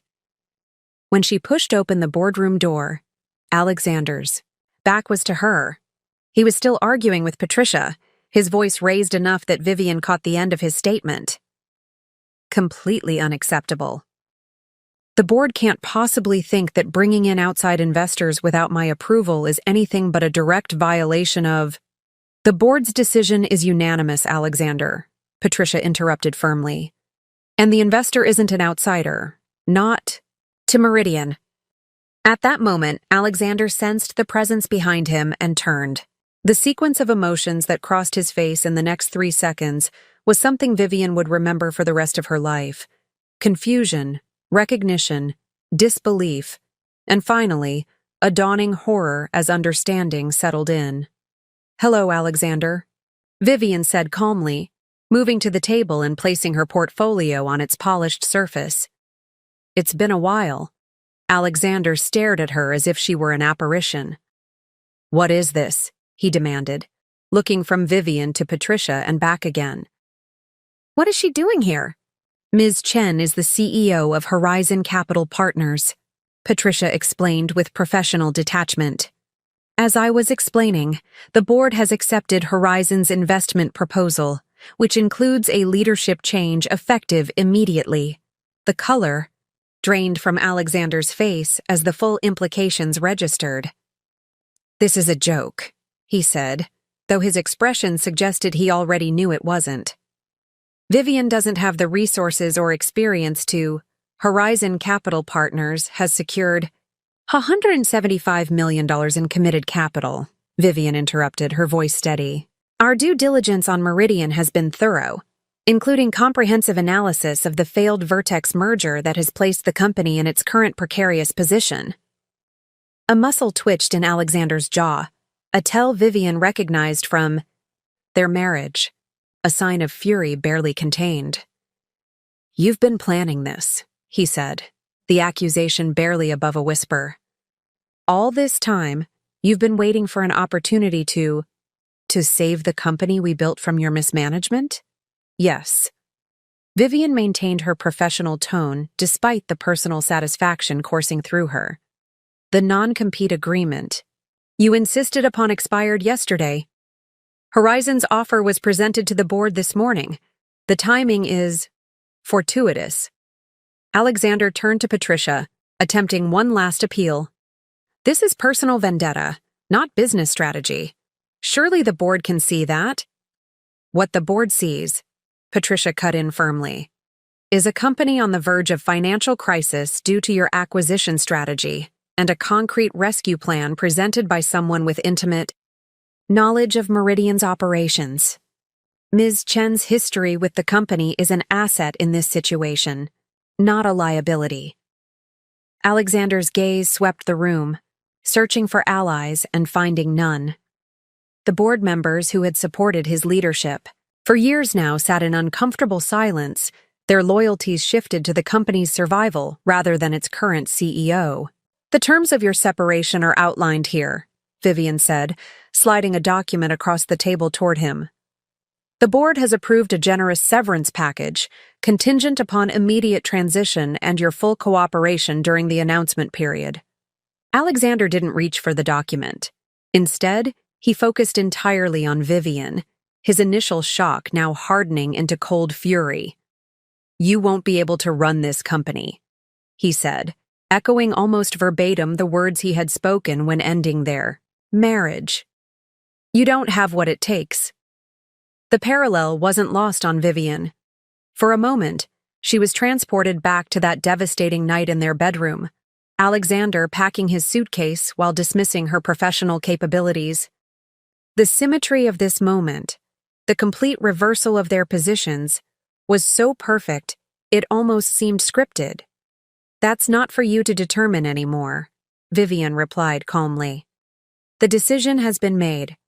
Your access to Meridian systems will be revoked effective immediately. Security will escort you to collect personal belongings from your office." The mention of his office, once hers, soon to be hers again, seemed to finally break through Alexander's disbelief. The reality of his situation crashed down upon him with visible impact. "You can't do this," he said, but the words lacked conviction.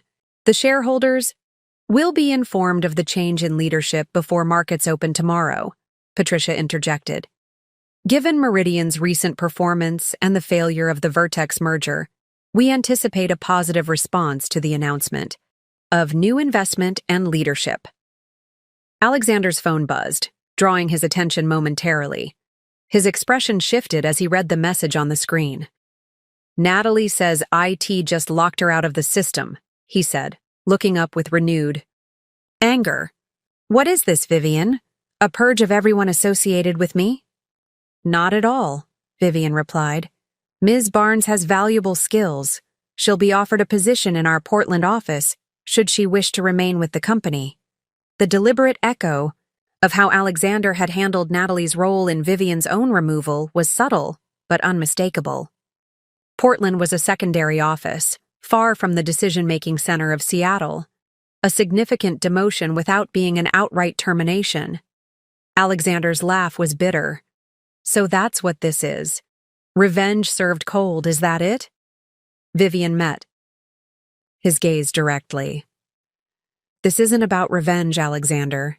It's about reclaiming what we built together, what you nearly destroyed with your reckless acquisitions and over-leveraging. Meridian is worth saving, even if your position within it isn't. The boardroom fell silent as the former spouses regarded each other across the polished mahogany table. For Vivian, the moment carried none of the vindictive satisfaction she might once have anticipated. Instead, she felt a calm certainty that this outcome was both just and necessary, not merely for her personal redemption, but for the company's survival. Security is waiting outside, Patricia finally said, breaking the tense silence. They'll escort you to gather your personal items. Alexander's gaze remained locked on Vivian. This isn't over, he said quietly. Actually, it is, Vivian replied with finality. Goodbye, Alexander.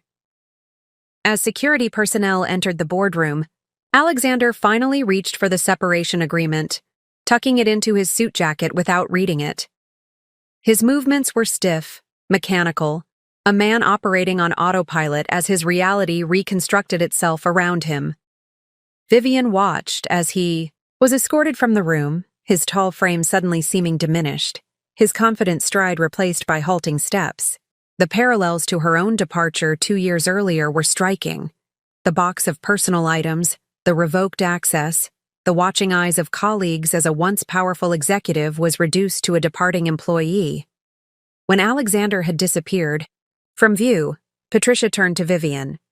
That was intense, she observed, but handled well.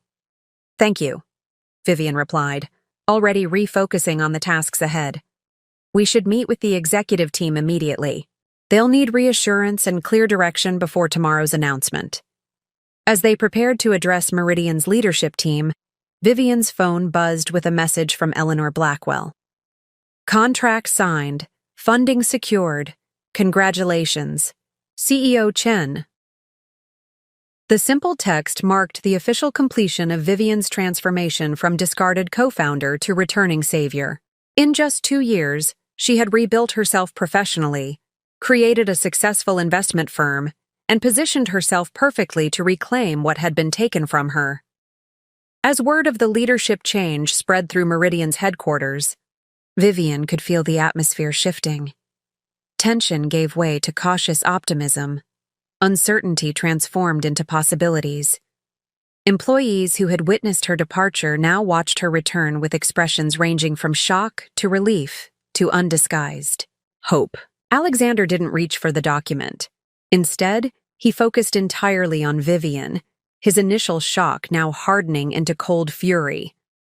You won't be able to run this company, he said, echoing almost verbatim the words he had spoken when ending their marriage. You don't have what it takes. The parallel wasn't lost on Vivian. For a moment, she was transported back to that devastating night in their bedroom, Alexander packing his suitcase while dismissing her professional capabilities. The symmetry of this moment, the complete reversal of their positions, was so perfect it almost seemed scripted. That's not for you to determine anymore, Vivian replied calmly. The decision has been made. Your access to Meridian systems will be revoked effective immediately. Security will escort you to collect personal belongings from your office. The mention of his office, once hers, soon to be hers again, seemed to finally break through Alexander's disbelief. The reality of his situation crashed down upon him with visible impact. You can't do this, he said. But the words lacked conviction. The shareholders will be informed of the change in leadership before markets open tomorrow, Patricia interjected. Given Meridian's recent performance and the failure of the Vertex merger, we anticipate a positive response to the announcement of new investment and leadership. Alexander's phone buzzed, drawing his attention momentarily. His expression shifted as he read the message on the screen. Natalie says IT just locked her out of the system, he said, looking up with renewed anger. What is this, Vivian? A purge of everyone associated with me? Not at all, Vivian replied. Ms. Barnes has valuable skills. She'll be offered a position in our Portland office should she wish to remain with the company. The deliberate echo of how Alexander had handled Natalie's role in Vivian's own removal was subtle but unmistakable. Portland was a secondary office, far from the decision-making center of Seattle, a significant demotion without being an outright termination. Alexander's laugh was bitter. So that's what this is. Revenge served cold, is that it? Vivian met his gaze directly. This isn't about revenge, Alexander. It's about reclaiming what we built together, what you nearly destroyed with your reckless acquisitions and over-leveraging. Meridian is worth saving, even if your position within it isn't. The boardroom fell silent as the former spouses regarded each other across the polished mahogany table. For Vivian, the moment carried none of the vindictive satisfaction she might once have anticipated. Instead, she felt a calm certainty that this outcome was both just and necessary, not merely for her personal redemption, but for the company's survival. Security is waiting outside, Patricia finally said, breaking the tense silence. They'll escort you to gather your personal items. Alexander's gaze remained locked on Vivian. This isn't over, he said quietly. Actually, it is, Vivian replied with finality. Goodbye, Alexander. As security personnel entered the boardroom, Alexander finally reached for the separation agreement, tucking it into his suit jacket without reading it. His movements were stiff, mechanical, a man operating on autopilot as his reality reconstructed itself around him. Vivian watched as he was escorted from the room, his tall frame suddenly seeming diminished, his confident stride replaced by halting steps. The parallels to her own departure 2 years earlier were striking.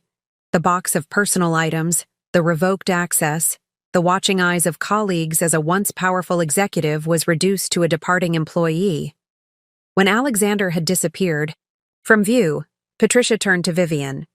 That was intense, she observed, but handled well. Thank you, Vivian replied, already refocusing on the tasks ahead. We should meet with the executive team immediately.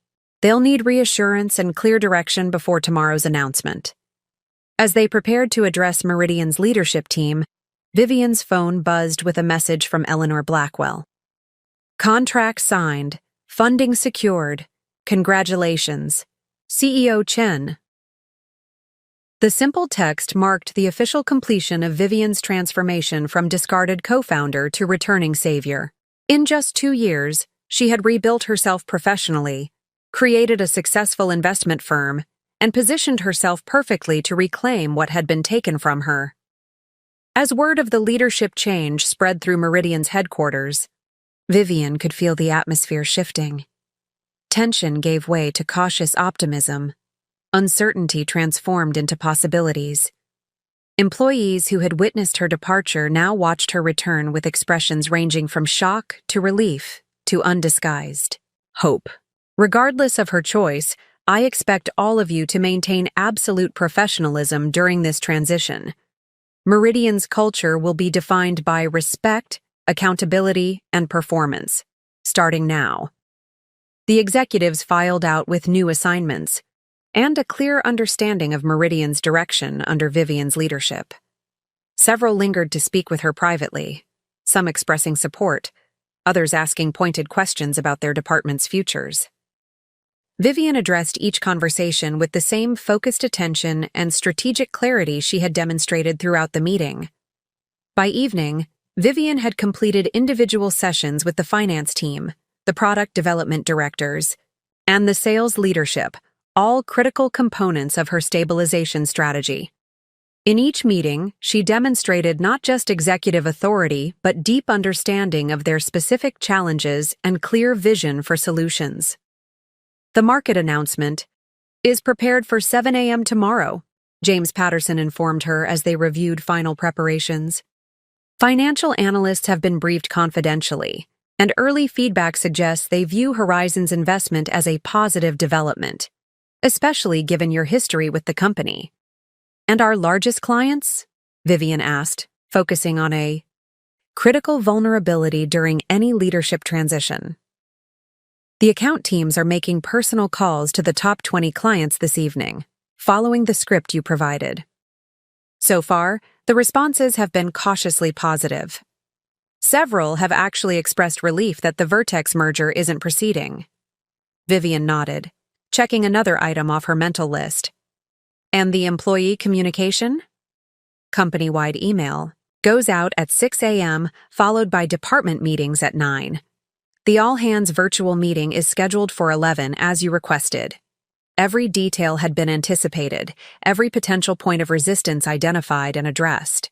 This wasn't improvisation. It was the execution of a strategy Vivian had been refining for months, built on her intimate knowledge of Meridian's operations and culture. At 8 p.m., as the Meridian offices gradually emptied, Vivian finally made her way to what had once been her office, then Alexander's, and was now hers again. The space had already been partially transformed, Alexander's personal items removed, the furniture rearranged to its original configuration from her previous tenure.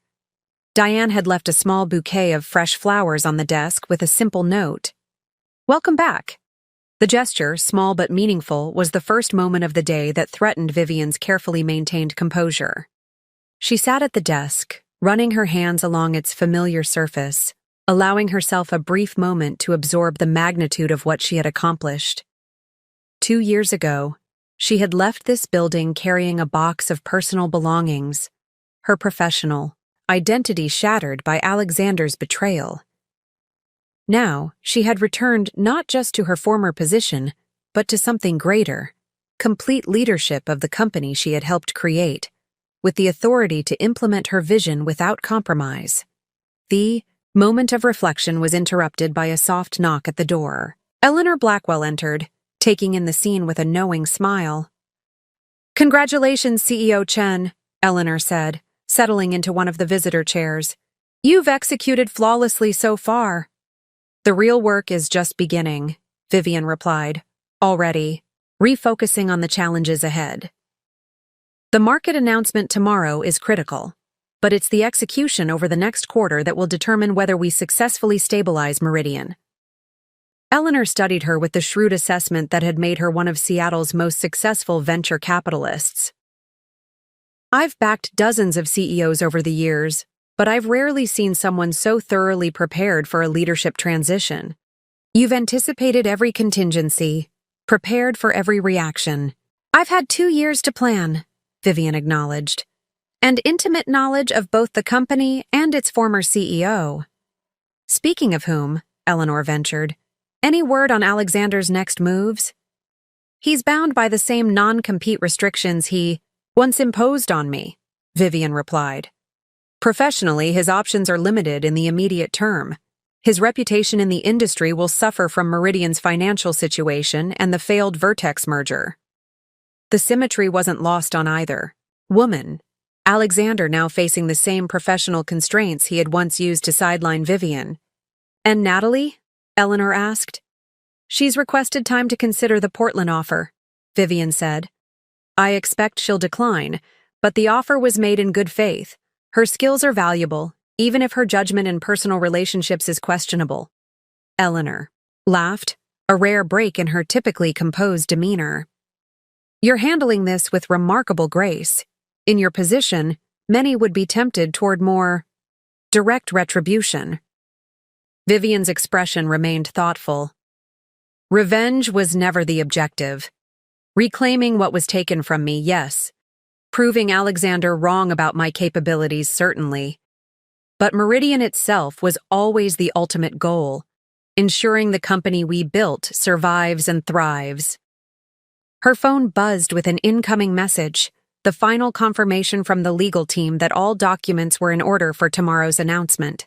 Another item checked off her meticulously prepared list. I should go, Eleanor said, rising. You have a momentous day ahead. The investment committee is extremely pleased with how you've managed the transition thus far. Horizon Capital's reputation will be significantly enhanced by this deal, assuming the market responds as we anticipate. After Eleanor departed, Vivian continued working well into the night, reviewing client data, refining her presentation for the all-hands meeting, and preparing responses for the inevitable media inquiries that would follow tomorrow's announcement. Midnight, she finally allowed herself to leave the office, the building now quiet except for the security team. As she rode the elevator down to the lobby, Vivian reflected on the contrast with her last departure from this building 2 years ago. The difference between leaving in defeat and departing as the leader who would return tomorrow to chart a new course. Outside, Seattle's night sky was clear, the city lights reflecting off Puget Sound in the distance. Vivian paused on the sidewalk, looking up at Meridian's headquarters, the illuminated floors marking where teams were still working, the darkened windows of Alexander's now empty office. The personal satisfaction she felt was undeniable, but it was secondary to a deeper sense of professional vindication. The past 24 hours had demonstrated not just that Vivian could reclaim her position at Meridian, but that she was unquestionably the right person to lead the company through its current challenges. Her competence hadn't been just asserted. It had been proven through detailed financial analysis, strategic clarity, and operational precision. The executive team had seen it. The board had recognized it.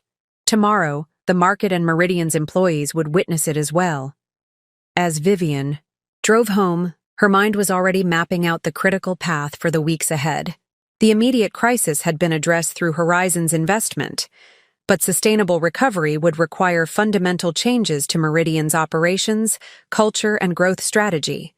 Changes that only someone with Vivian's unique perspective could implement effectively.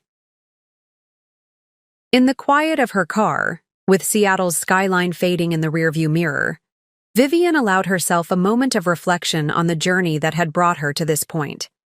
The devastation of Alexander's betrayal had indeed been the catalyst for her transformation, but it was her own resilience, strategic thinking, and professional growth that had made this outcome possible. Alexander had once told her she lacked the ruthlessness necessary for business success. What he had failed to recognize was that true leadership wasn't about ruthlessness, but about persistence, vision, and the capacity to build rather than simply acquire. These were the qualities Vivian had demonstrated not just in reclaiming her position at Meridian, but in how she planned to save the company from the very vulnerabilities Alexander's leadership had created. Tomorrow would bring new challenges: skeptical analysts to convince, nervous employees to reassure, strategic changes to implement. But tonight, as CEO Vivian Chen prepared for her first official day leading Meridian Enterprises, she did so with the absolute confidence of someone who had proven not just that she could survive betrayal, but that she could transform it into the foundation for her greatest professional triumph. The announcement of Vivian Chen's return to Meridian Enterprises as CEO created waves that extended far beyond the company's Seattle headquarters. By mid-morning on her first official day, the story had been picked up by major business publications, technology blogs, and local news outlets across the country. Meridian co-founder returns as CEO following failed merger attempt, read the headline in the Wall Street Journal. Tech's most dramatic comeback. Vivian Chen reclaims company after ex-husband's ouster, proclaimed TechCrunch, taking a more personal angle. The Seattle Business Chronicle was even more direct. Meridian's prodigal founder returns to save company from ex-husband's missteps. Meridian's stock, which had been in steady decline for months, jumped 31% in the first hour of trading following the announcement. Financial analysts who had previously expressed concerns about the company's direction now cautiously upgraded their ratings, citing experienced leadership and strategic realignment as positive indicators. Inside Meridian's headquarters, the ripple effects of the leadership change manifested in more personal ways. Employees gathered in small groups, discussing the dramatic developments with a mixture of shock, excitement, and in some cases, concern about what the change might mean for their own positions. "I was here when she left 2 years ago," a veteran developer explained to newer colleagues in the break room. "It was awful. She built half our core systems, and suddenly she was gone with no explanation. Alexander changed everything after that." "Is it true they were married?" asked a young UX designer who had joined during Alexander's tenure. "Married and co-founders," confirmed a project manager. "They built Meridian together from nothing. Then he left her for Natalie and pushed her out of the company." "And now she's back as his boss," the designer marveled.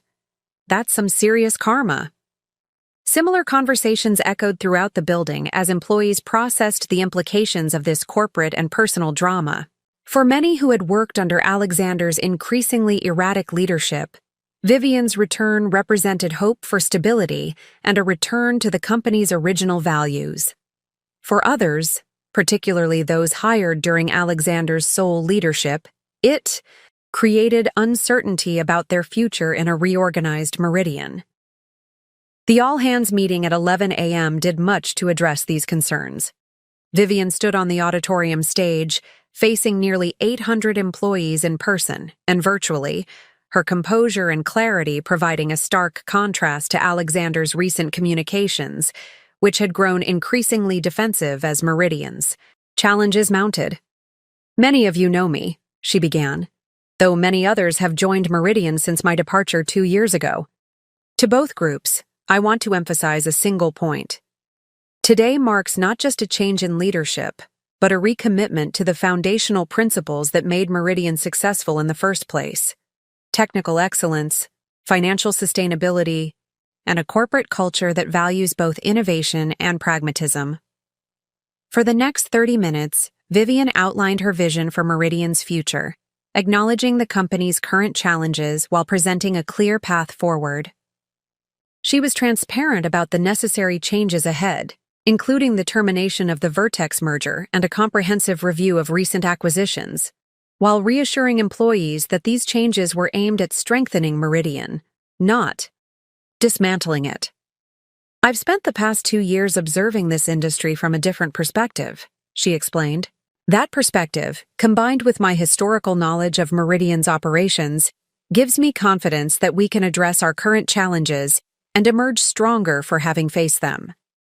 The employee response was overwhelmingly positive, with spontaneous applause interrupting her several times. The chat function in the virtual broadcast scrolled with messages of support and questions about specific initiatives, many expressing relief at the change in direction. By afternoon, the ripple effects had extended to Meridian's client base. Account managers reported enthusiastic responses from customers who had grown concerned about service quality and product development under Alexander's leadership. Westfield Financial just called to reinstate their enterprise contract, reported Samantha Okafor, head of client services, during the afternoon executive briefing. They specifically cited the leadership change as the deciding factor. 3 other major accounts that were on the fence have requested meetings with Vivian directly. The positive momentum continued throughout the day, but not all ripples were favorable. Shortly after markets closed, Vivian received word that Natalie Barnes had declined the Portland position and instead accepted a role at Vertex Solutions, the very company whose merger with Meridian had recently failed. "That's concerning," James Patterson observed when Vivian shared this development during their end-of-day meeting. "She knows a lot about our internal operations, client relationships, and strategic plans." "She does," Vivian agreed. "But most of her knowledge pertains to Alexander's strategy, which we're already moving away from. Still, legal should prepare for potential confidentiality concerns." More concerning was the news that arrived via Meridian's legal team late that evening.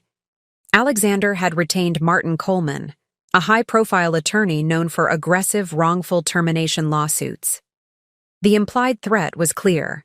Alexander was not accepting his removal gracefully. "Let him try," Vivian said when informed of this development. "The board's decision is well documented and entirely justified given Meridian's performance under his leadership. His own financial disclosures to the board will be his undoing if he pursues this." The external ripples continued to spread throughout the week following Vivian's return. Industry blogs speculated about the personal drama behind the corporate shakeup. Financial analysts published detailed assessments of Meridian's prospects under new leadership. Competitors reached out to key Meridian clients, hoping to capitalize on the transition period. More unexpected were the ripples within Seattle's tech community, particularly among women in leadership positions. 3 days after the announcement, Vivian received an invitation to speak at an upcoming Women in Tech conference, the note including a personal message from the organizer. "Your return to Meridian sends a powerful message about resilience and second acts in this industry. We'd be honored to have you share your journey." Similar invitations followed: podcast interviews, panel discussions, keynote opportunities, all focused on Vivian's remarkable professional resurrection. While flattered by the attention, she declined most requests, focusing instead on Meridian's immediate needs. "I'll have time for speaking engagements after we've stabilized the company," she explained to Eleanor during their weekly check-in. "Right now, my priority is ensuring that Meridian's recovery is as dramatic as its recent troubles." 1 week into Vivian's tenure as CEO, the most significant ripple effect became apparent in Meridian's internal operations. The atmosphere throughout the company had transformed, tension replaced by tentative optimism, departmental silos giving way to collaborative problem-solving, defensive posturing yielding to transparent assessment of challenges. "It's like someone opened all the windows in a stuffy room," observed David Chen, a product director who had worked at Meridian since its early days. "People are talking to each other again, sharing ideas instead of hoarding information for political advantage. It's how things used to be before." He trailed off, but Vivian understood the unspoken reference to Alexander's leadership style, which had increasingly fostered competition rather than collaboration among teams. The ripple effects extended beyond Meridian to Vivian's personal life as well. Friends who had supported her through the devastating period following Alexander's betrayal now celebrated her triumphant return. Family members who had worried about her during those dark days expressed pride in her resilience. "Mom would have loved to see this," Vivian's brother Michael told her during a rare dinner together, referencing their mother who had passed away the previous year. Her daughter running the company she helped build, proving all the doubters wrong. "She always said you were the strongest of all of us." The observation touched Vivian deeply. Her mother had been her most steadfast supporter during the aftermath of Alexander's betrayal, never doubting that Vivian would find her way forward.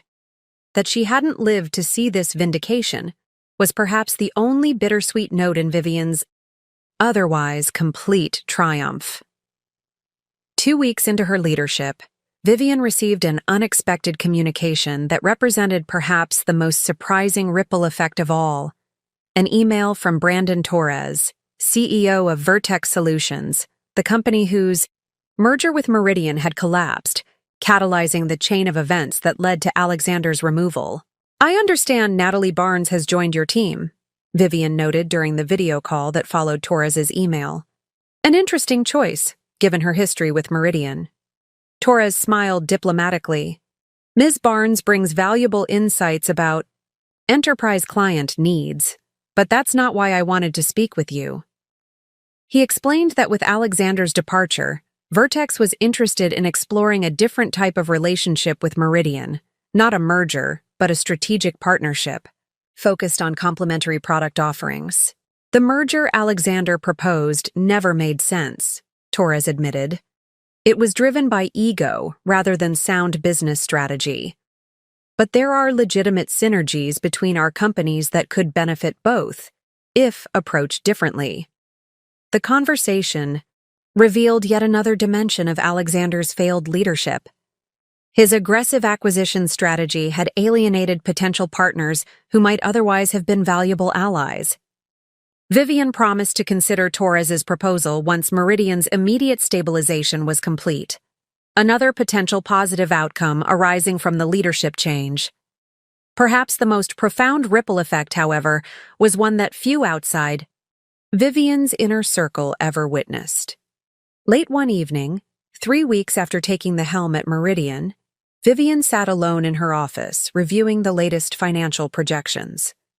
The immediate crisis had been averted through Horizon's investment, and the company was showing early signs of recovery under her leadership. Alexander nodded, a muscle working in his jaw as he gathered his thoughts.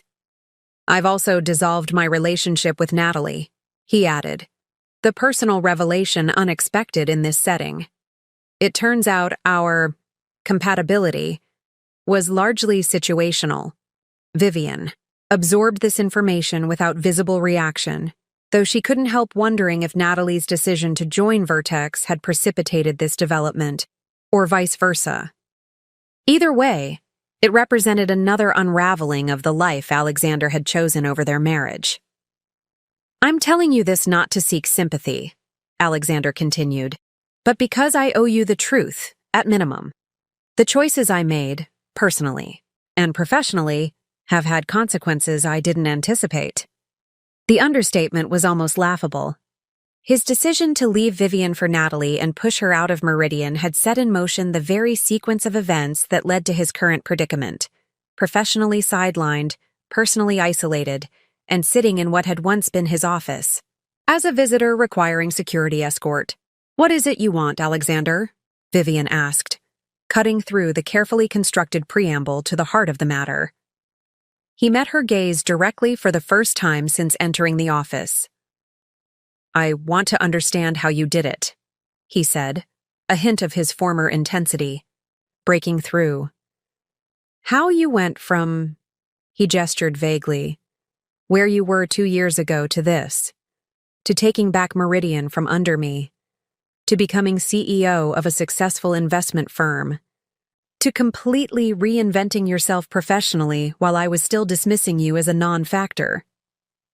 The question was remarkable in its honesty. Alexander Reed, who had never acknowledged weaknesses or sought guidance from others, was essentially asking Vivian to explain how she had outmaneuvered him so completely. Vivian considered her response carefully. Part of her wanted to savor this moment of validation, to detail exactly how she had recognized his strategic blind spots and positioned herself to capitalize on them. But something in his expression, a genuine bewilderment that bordered on vulnerability, made her choose a different approach. I had no choice but to reinvent myself, she said finally. You took everything that defined me professionally, my role at Meridian, my connection to the company we built together, my identity in the industry. What remained was just me, my skills, my knowledge, my capacity to begin again. She stood, moving to the window that overlooked the Seattle skyline before continuing. When you have nothing left to lose, you gain a certain clarity. Every decision I made after leaving Meridian was focused on creating something new rather than reclaiming something lost. Horizon Capital wasn't built as a vehicle for revenge. It was built because I recognized an opportunity in the market for the specific expertise I could provide.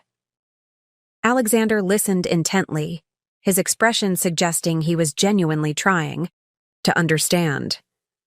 And acquiring Meridian? That wasn't about revenge? Vivian turned back to face him. Meridian was a distressed asset with strong fundamentals being mismanaged toward insolvency. It was exactly the type of opportunity Horizon was, created to identify and address. That I had personal history with the company made the analysis more accurate, not less valid. She returned to her seat, meeting his gaze directly. Would another investor have stepped in if Horizon hadn't? Possibly.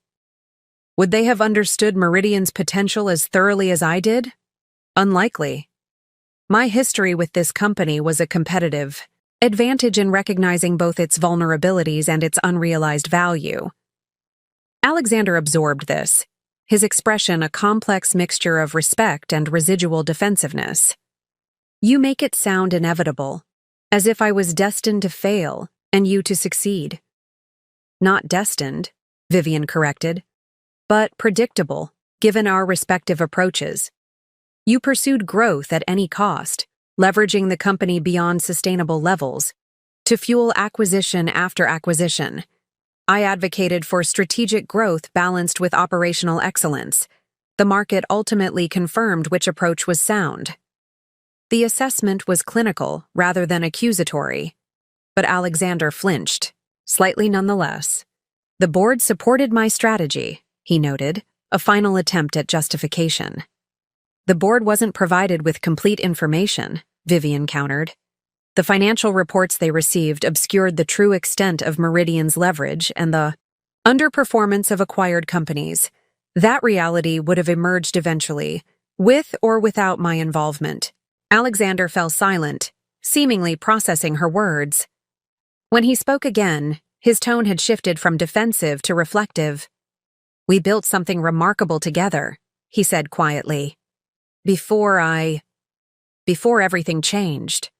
Meridian was the best of both of us. Your technical vision and operational discipline combined with my market instincts and client relationships.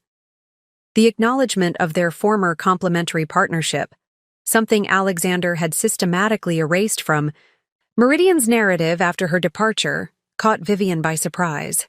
Yes, we did, she agreed, a hint of the old connection briefly resurfacing between them.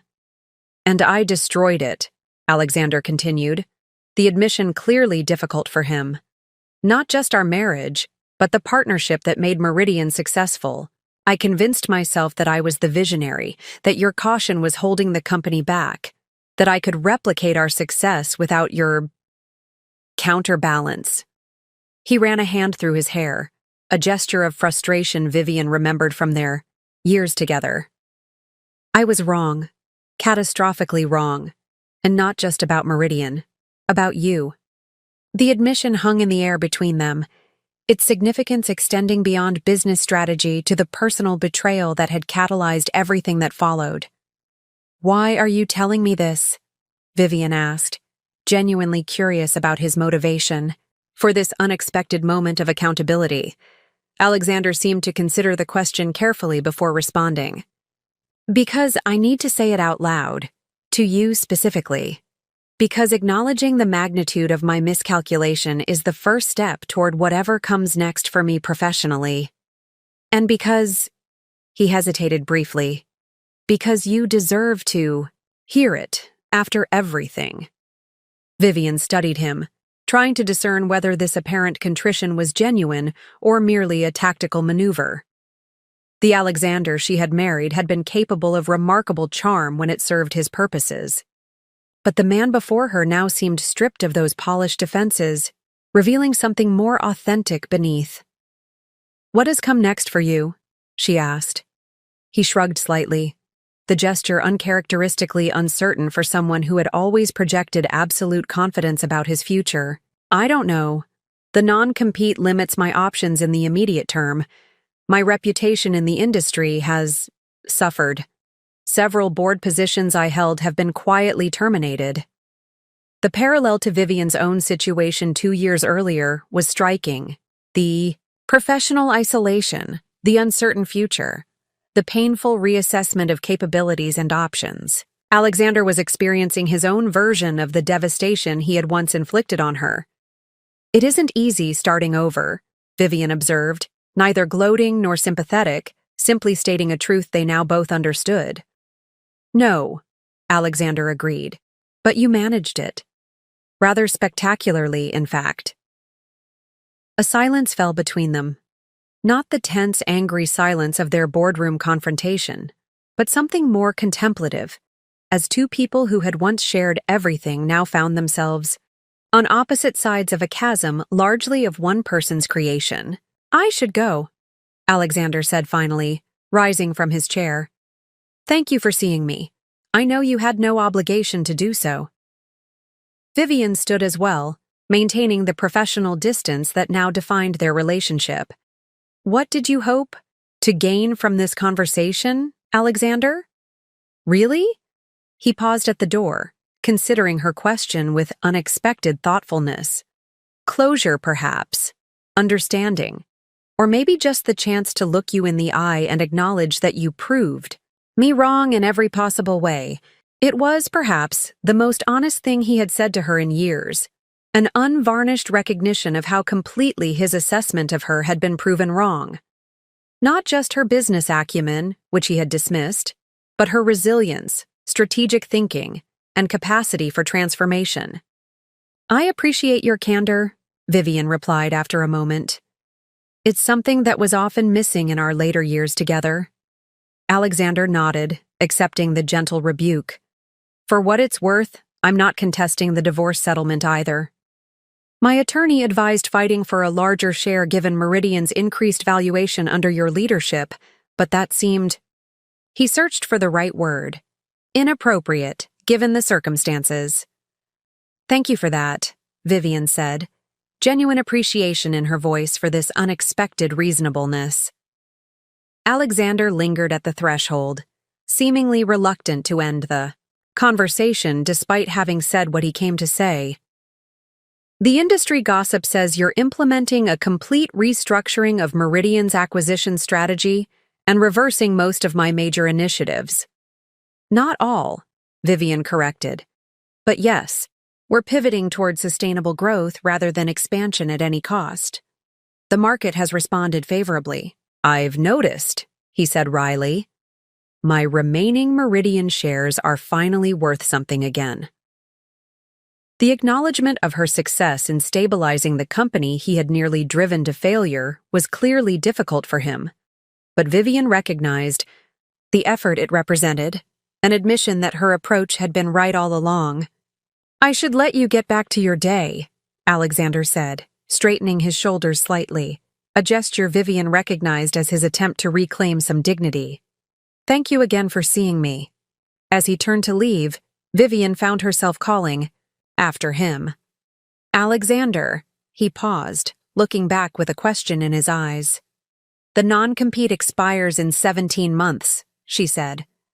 You're still a capable executive despite recent missteps. There will be opportunities when that restriction lifts." The comment wasn't quite forgiveness, nor was it precisely kindness. It was professional acknowledgement from one business leader to another, recognition that careers in their industry were rarely defined by single failures, no matter how spectacular. Alexander seemed to understand the nature of this unexpected olive branch. "Perhaps," he said, "though I suspect I have some significant reassessment to do before then." "That," Vivian replied with the hint of a smile, "is something I understand completely." As Alexander was escorted from the executive floor by security, Vivian returned to her desk, the encounter having affected her more than she had anticipated. There was no satisfaction in seeing him diminished, no vindication in his acknowledgement of her superior judgment. What she felt instead was a complex mixture of closure and recognition. Two people who had once shared everything, now acknowledging the truth of their separate paths and the consequences of choices made. Her phone buzzed with a message from Eleanor. "Board meeting prep at 2? New acquisition target to discuss." The reminder pulled Vivian firmly back to the present and the future she was building. Alexander Reed was now part of Meridian's past, A significant chapter, certainly, but no longer the determining factor in its trajectory. That responsibility now rested with Vivian, and she intended to ensure that the company's second act would be even more impressive than its first. As she gathered her materials for the upcoming board meeting, Vivian reflected on the symmetry of these full-circle moments, sitting in the office that had once been theirs, then his, and now decisively hers. Discussing strategy with a board that had once dismissed her judgment and now deferred to it. Building a future for Meridian based on the vision Alexander had rejected. The confrontation she had just navigated represented not just the closing of one chapter, but the confident beginning of another, one in which Vivian Chen would lead Meridian Enterprises forward, unburdened by the ghosts of betrayal and focused entirely on the substantial opportunities that lay ahead. 3 months into Vivian's leadership, Meridian Enterprises had undergone a profound metamorphosis. The transformation extended far beyond financial statements and organizational charts. It permeated the physical environment, corporate culture, and even the energy that greeted visitors when they stepped off the elevator on the executive floor.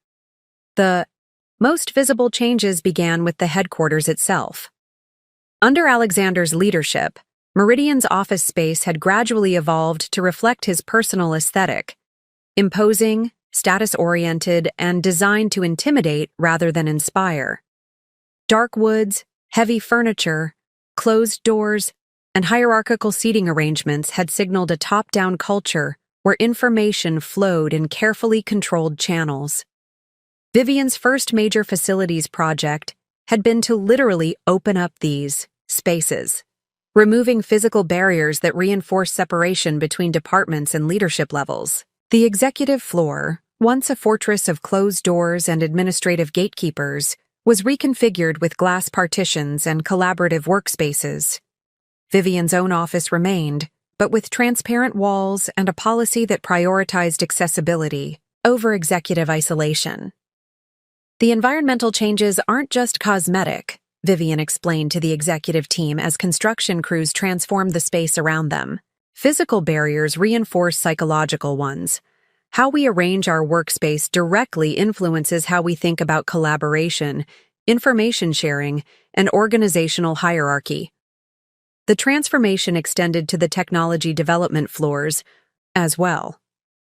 The rigid cubicle structure that Alexander had gradually imposed was replaced with a more flexible arrangement of team pods, quiet focus areas, and communal spaces designed to facilitate both concentration and collaboration as needed.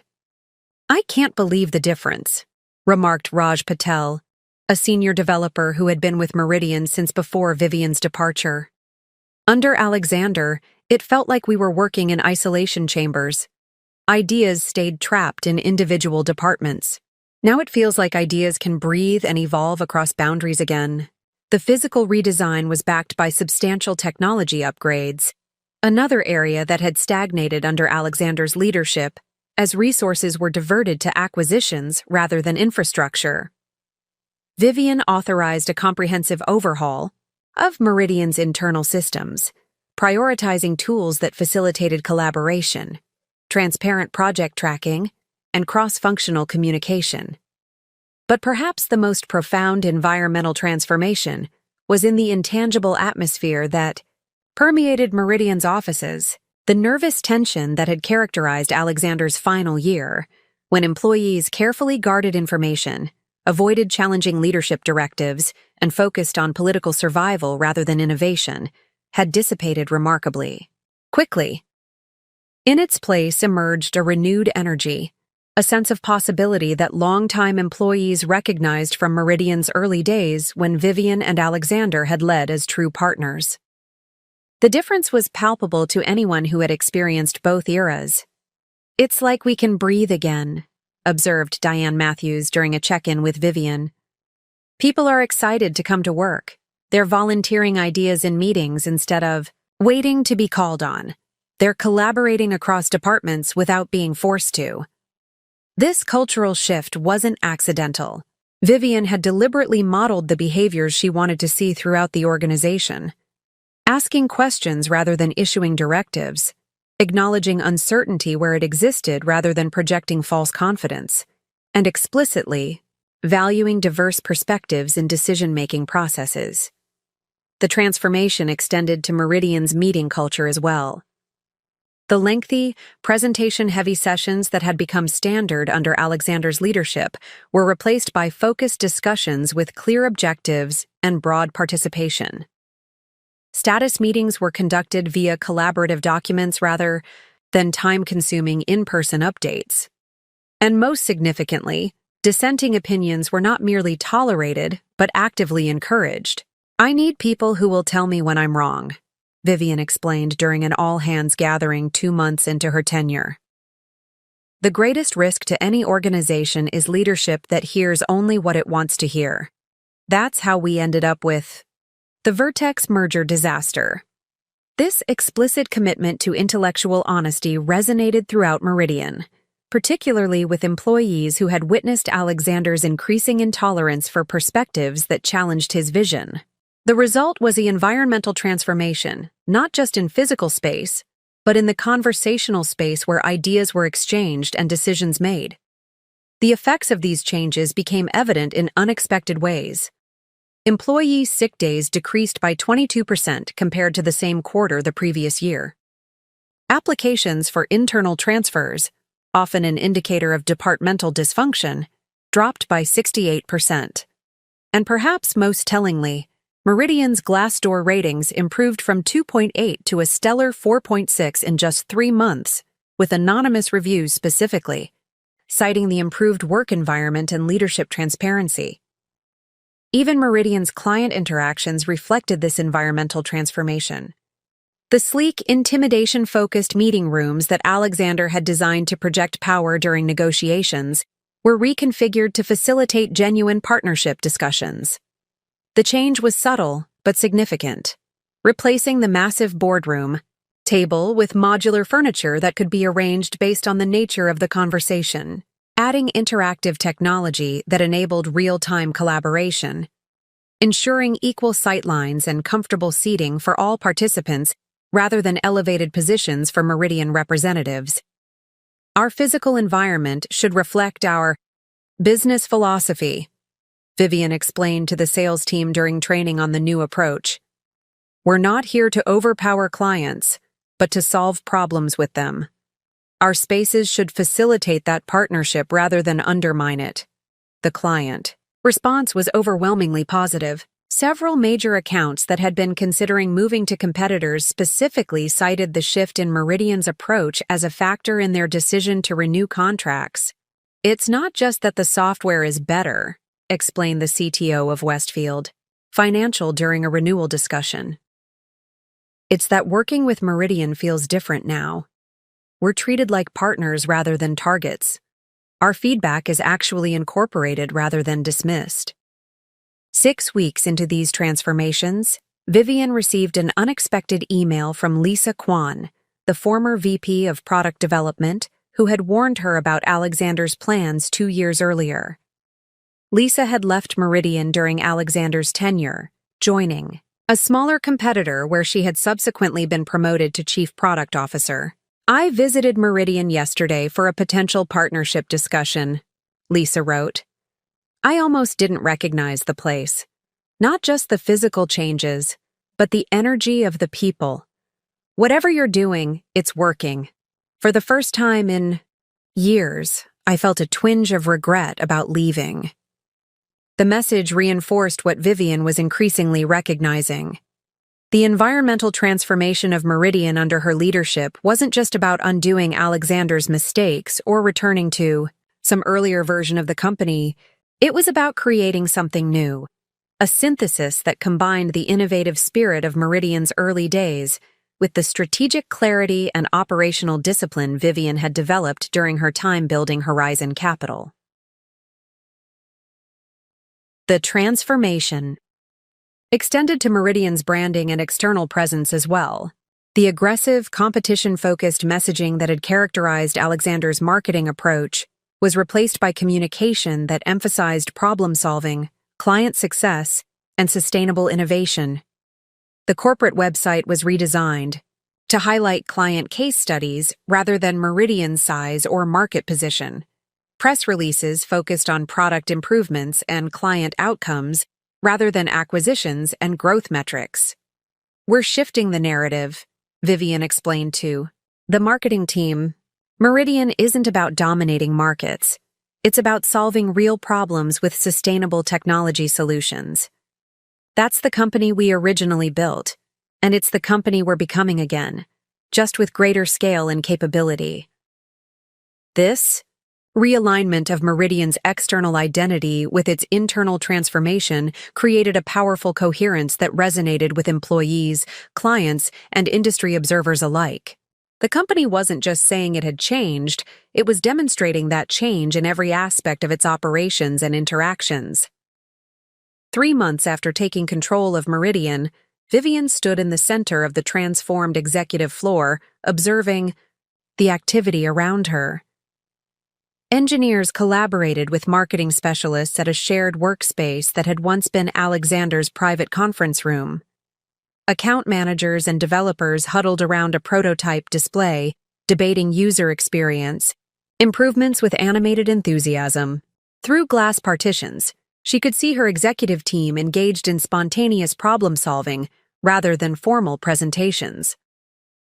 The space hummed with productive energy, so different from the tense silence that had characterized these same floors in the final months of Alexander's leadership. The transformation wasn't complete. There were still pockets of resistance, departments that clung to old ways of working, individuals who remained skeptical about the new direction. But the momentum was undeniable, building with each week as positive results reinforced the wisdom of the changes.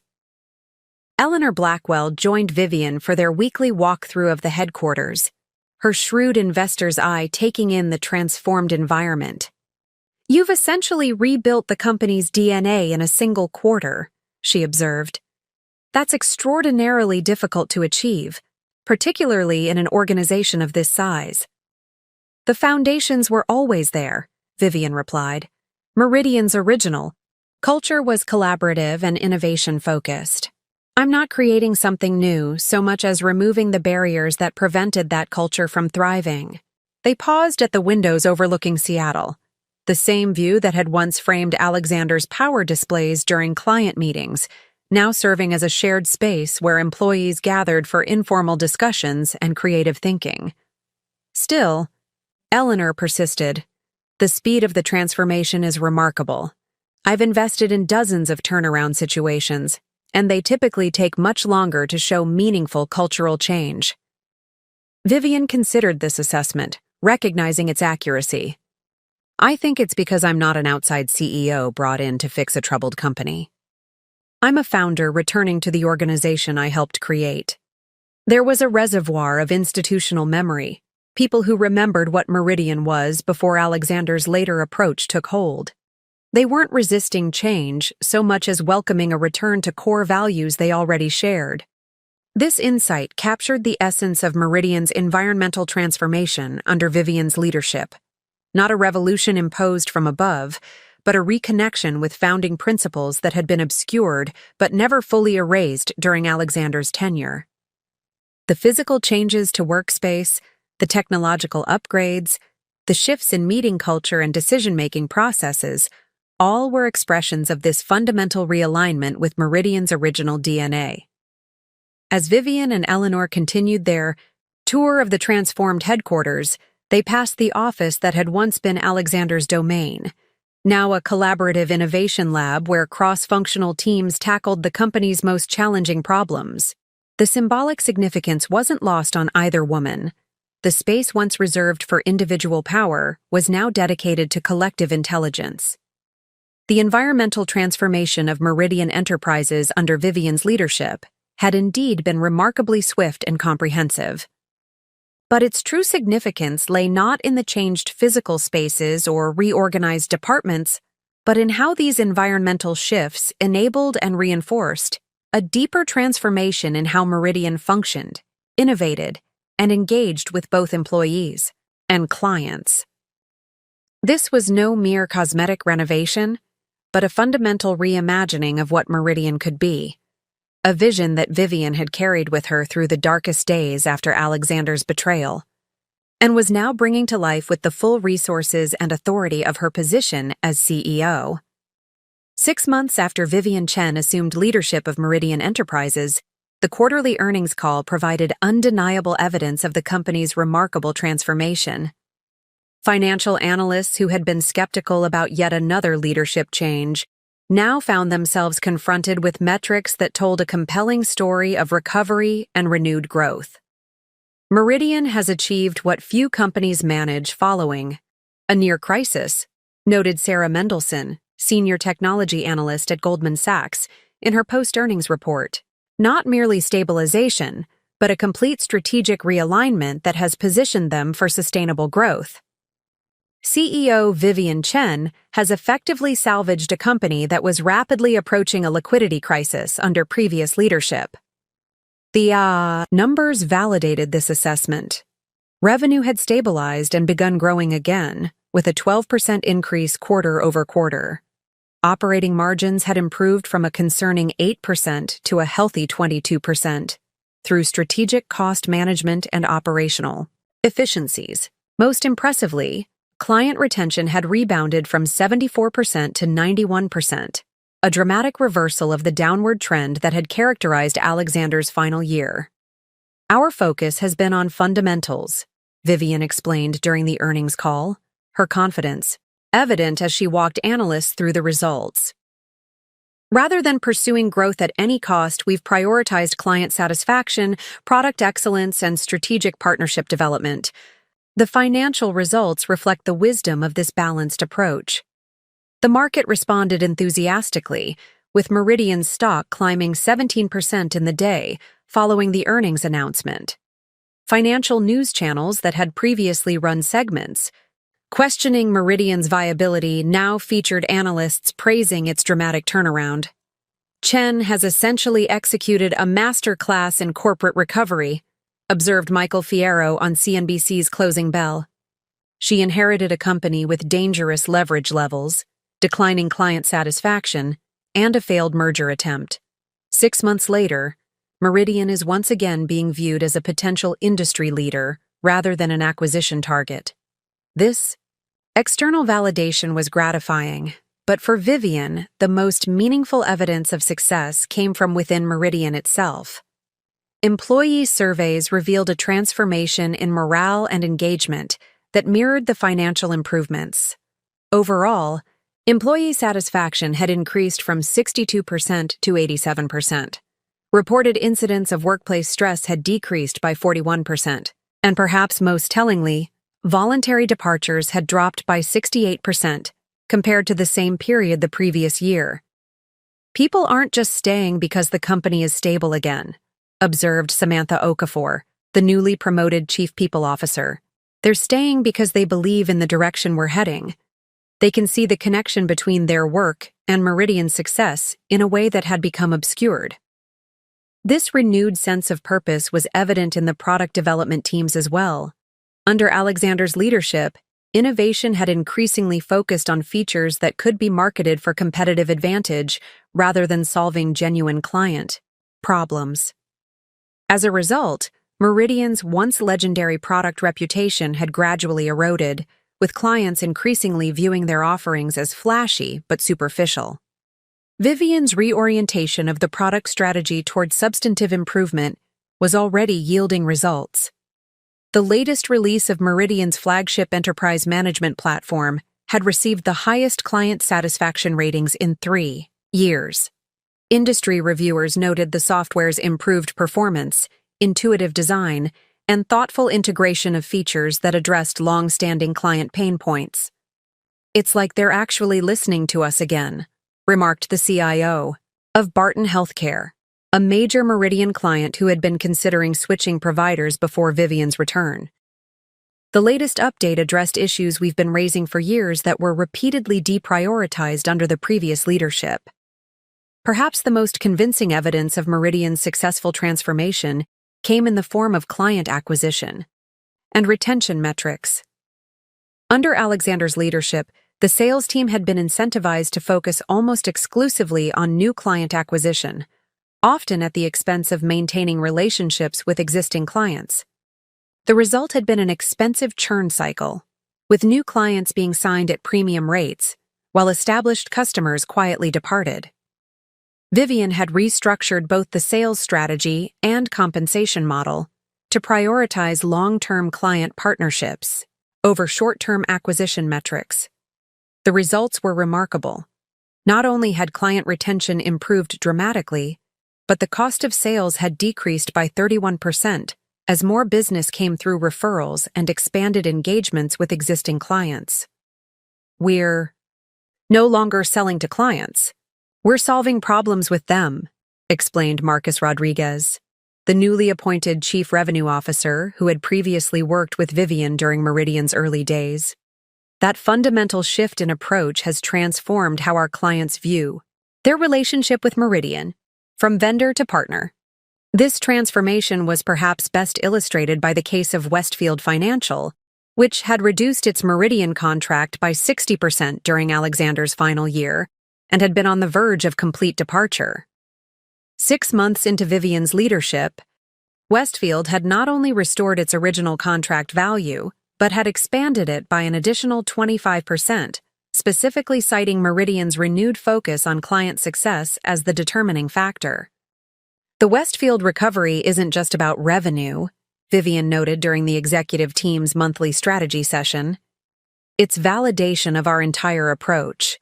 When we focus on creating genuine value for clients rather than extracting maximum revenue, we actually achieve better financial outcomes. The evidence of success extended to Meridian's competitive position as well. Under Alexander's leadership, the company had increasingly relied on aggressive pricing and marketing tactics to compete, often making promises that the product couldn't fully deliver. The resulting reputation damage had made it increasingly difficult to win deals against more focused competitors. Vivian's strategic reset had repositioned Meridian in the market, emphasizing areas where the company could genuinely claim competitive advantage while being transparent about limitations. This authentic approach, combined with the substantial product improvements, had resulted in a 23% increase in competitive win rate despite less aggressive pricing. We're winning deals we would have lost 6 months ago, observed Raj Patel during a product strategy meeting. And more importantly, we're winning them for the right reasons, because our solution actually addresses the client's needs better than alternatives, not because we discounted deeper or promised features we haven't built yet. The financial markets had taken notice of these substantive improvements. Meridian's credit rating, which had been downgraded to near-junk status during Alexander's acquisition spree, had been upgraded twice in the past quarter. This improvement in creditworthiness had allowed the company to refinance its remaining debt at significantly more favorable terms, creating additional financial flexibility for strategic investments. The credit rating agencies are recognizing what we've seen internally, noted James Patterson during a board update. Meridian isn't just temporarily patched, it's fundamentally stronger than it was before the crisis. That's reflected in our borrowing costs, our stock price, and our ability to attract strategic partners. Indeed, partnership opportunities that had evaporated during Alexander's tenure were now re-emerging, often initiated by the very companies that had previously distanced themselves from Meridian. 3 major technology providers had approached Vivian about integration initiatives, and 2 potential acquisition targets had indicated preference for Meridian over competing offers, specifically citing the company's leadership and cultural alignment. The industry has a long memory, Eleanor Blackwell observed during their weekly update. Companies remember both how Alexander conducted business and how Meridian operated when you were involved in leadership before. The contrast has created an opportunity to rebuild relationships that many thought were permanently damaged. For Vivian, perhaps the most meaningful evidence of success came during an all-hands meeting marking her 6-month anniversary as CEO. As she concluded her presentation on the company's progress and future direction, something unexpected happened. The assembled employees rose in spontaneous applause, their faces reflecting not just professional appreciation, but genuine emotional connection to the company's revival. Later, as she reviewed the anonymous feedback submitted following the meeting, one comment particularly stood out. 2 years ago, I was updating my resume and planning my exit. Today, I'm proud to tell people I work at Meridian again. Thank you for bringing back the company we believed in. This sentiment was echoed in dozens of similar comments, each reflecting a personal experience of Meridian's transformation under Vivian's leadership. The metrics and market validation were important, certainly, but these human testimonials represented perhaps the most compelling evidence of success: the restoration of pride and purpose within an organization that had lost its way. As Vivian prepared for the upcoming board meeting, she compiled the comprehensive evidence of Meridian's successful transformation: financial metrics showing sustained improvement, client satisfaction scores reaching record levels, employee engagement metrics reflecting renewed purpose and commitment, product reviews highlighting substantive improvements rather than marketing gloss, partnerships and opportunities that had seemed impossible 6 months earlier. The narrative they collectively told was clear and compelling. Meridian Enterprises wasn't merely recovering from near disaster. It was emerging stronger, more focused, and better positioned than it had been. Even before Alexander's missteps, the transformation wasn't just a return to stability, but an evolution towards something more sustainable and valuable than what had existed before. For Vivian personally, this evidence of success carried profound meaning beyond professional validation. Each improved metric, each positive client interaction, each engaged employee represented the vindication of her vision for what Meridian could be, the vision Alexander had dismissed as overly cautious and insufficient for market leadership as ROI. She reviewed the final slides for her board presentation. Vivian reflected on the journey that had brought her to this moment. The devastation of Alexander's betrayal, both personal and professional, had forced her to rebuild herself from the ground up. That painful process had ultimately equipped her with exactly the skills, perspective, and resilience needed to rescue and transform the company they had once built together. The evidence of success surrounding her wasn't just proof that she had been right and Alexander wrong, though that validation was certainly present. More importantly, it was confirmation that the values she had always advocated, sustainable growth, authentic client relationships, collaborative innovation, financial discipline, were indeed the foundation for genuine business success. The quarterly numbers told a story of remarkable corporate recovery, but for Vivian Chen, they represented something even more significant: the culmination of a personal and professional journey from betrayed co-founder to triumphant CEO, from discarded partner to visionary leader, whose approach had been unequivocally validated by the very market Alexander had claimed she didn't understand. This, perhaps, was the most meaningful evidence of success. Not that she had proven Alexander wrong, but that she had proven herself right, creating in the process a stronger, more vibrant Meridian than had ever existed before. 1 year to the day, after Vivian Chen assumed leadership of Meridian Enterprises, she stood at the floor-to-ceiling windows of her office, watching the Seattle sunset paint the skyline in hues of gold and amber. The symbolism of the anniversary wasn't lost on her. One complete cycle from crisis to recovery, from uncertainty to validated success, from professional devastation to triumphant return. The past 12 months had transformed not just Meridian, but Vivian herself. The woman who had entered this building as the new CEO, determined, strategic, and focused on reclaiming what had been taken from her, had evolved into something more complex and perhaps more powerful. The journey had changed, her in ways she was only now beginning to fully understand. A gentle knock at the door interrupted her reflection. Eleanor Blackwell entered, carrying a small gift bag and wearing an unusually warm smile. "I thought the occasion deserved acknowledgement," Eleanor said, placing the bag on Vivian's desk. 1 year of the most remarkable corporate turnaround I've witnessed in 3 decades of investing. Vivian opened the gift to find a beautiful crystal paperweight etched with a simple message: Vision vindicated. The sentiment brought an unexpected lump to her throat. "Thank you," she said, genuinely touched by the gesture from her typically reserved mentor and investor. "It's been quite a year." "That," Eleanor replied, "is an understatement of spectacular proportions." They settled into the comfortable seating area that had replaced Alexander's imposing conference table, the city lights beginning to twinkle beneath them as darkness fell. Horizon Capital's investment in Meridian has yielded a 218% return in 12 months, Eleanor noted, her investors' precision never far from the surface. "From a purely financial perspective, it's been an unqualified success. But I suspect the metrics that matter most to you are different." Vivian nodded, considering the question. "The financial recovery was necessary, of course. But you're right. That's not how I measure success, at least not primarily." She gestured toward the open office space beyond her glass walls, where even, at this evening hour, teams were engaged in animated collaboration.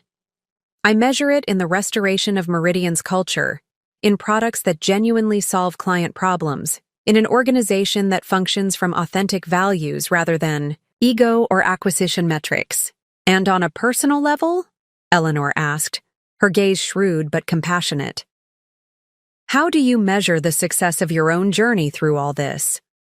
The question struck at something Vivian had been contemplating as the anniversary approached: how to integrate the personal and professional dimensions of her remarkable year. "When Alexander left," she began carefully, "he took everything I thought defined me: my marriage, my role at Meridian, my professional identity. I measured my initial success by what I reclaimed. But somewhere along the way, that changed." Eleanor listened attentively as Vivian continued. "I realized I wasn't actually reclaiming anything. I was creating something new, a different version of Meridian, a different version of myself. Not a restoration, but a reinvention." This insight had been gradually forming throughout the year, crystallizing as Vivian recognized that her leadership of Meridian wasn't simply undoing Alexander's mistakes or returning to some earlier version of the company. It was synthesizing her original vision with everything she'd learned during her time building Horizon Capital, creating something stronger and more sustainable than what had existed before. "The personal vindication of proving Alexander wrong about my capabilities was satisfying," Vivian acknowledged with a smile. "I won't pretend it wasn't, but it was also surprisingly fleeting. What has proven more lasting is the discovery that his betrayal inadvertently led me to capacities and strengths I might never have developed otherwise." Eleanor nodded, understanding evident in her expression. Necessity as the mother of reinvention. "Exactly," Vivian agreed. "If Alexander hadn't pushed me out of Meridian, I never would have built Horizon Capital. I never would have developed the investment expertise that eventually allowed me to recognize Meridian's vulnerability and position myself to step in. The very skills needed to save Meridian were ones I acquired only because I was forced to start over." The irony wasn't lost on either woman. Alexander's attempt to eliminate Vivian professionally had instead catalyzed her evolution into precisely the leader capable of rescuing Meridian from his mismanagement. "There's a certain poetic justice in that," Eleanor observed. "There is," Vivian agreed. "But what I find more meaningful is the integration of those experiences into something constructive. The pain of betrayal transformed into capacity for leadership, the professional setback converted into strategic advantage, the personal loss evolving into independence I might never have claimed otherwise." As they spoke, Vivian's assistant appeared, at the door with a subtle gesture indicating an important call. Eleanor rose to leave, squeezing Vivian's shoulder briefly, a rare physical gesture from the typically reserved investor. "You've done something extraordinary here, Vivian. Not just with Meridian, but with your own story. Not many people manage to transform betrayal into triumph so completely." After Eleanor's departure, Vivian took the call, a major client confirming expansion of their Meridian contract to international offices. Another success, another validation of the company's renewed direction under her leadership.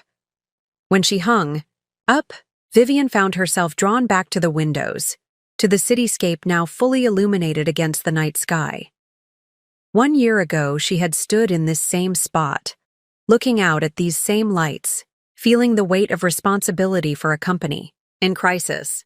She had carried with her then the scars of Alexander's betrayal, the determination to prove him wrong, the fire of reclaiming what had been taken from her. Now those motivations had evolved into something more nuanced and perhaps more powerful.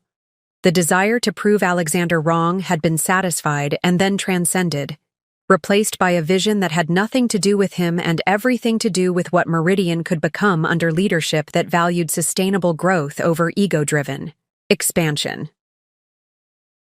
Vivian's phone buzzed with a text message from James Patterson. Board review packet looks excellent. Looking forward to celebrating the 1-year milestone tomorrow. You've achieved the impossible.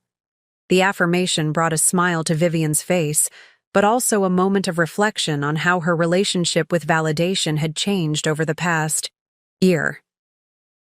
Early in her return to Meridian, external confirmation of her success had been crucial, evidence that her judgment had been right, that her capabilities were real, that Alexander's dismissal of her potential had been catastrophically wrong.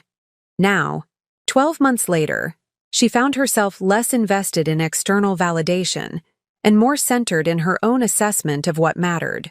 Meridian was thriving not because it proved Alexander wrong, but because Vivian's leadership approach was fundamentally sound, focused on creating genuine value rather than the appearance of success. This shift from external to internal validation represented perhaps the most significant evolution in Vivian's personal journey.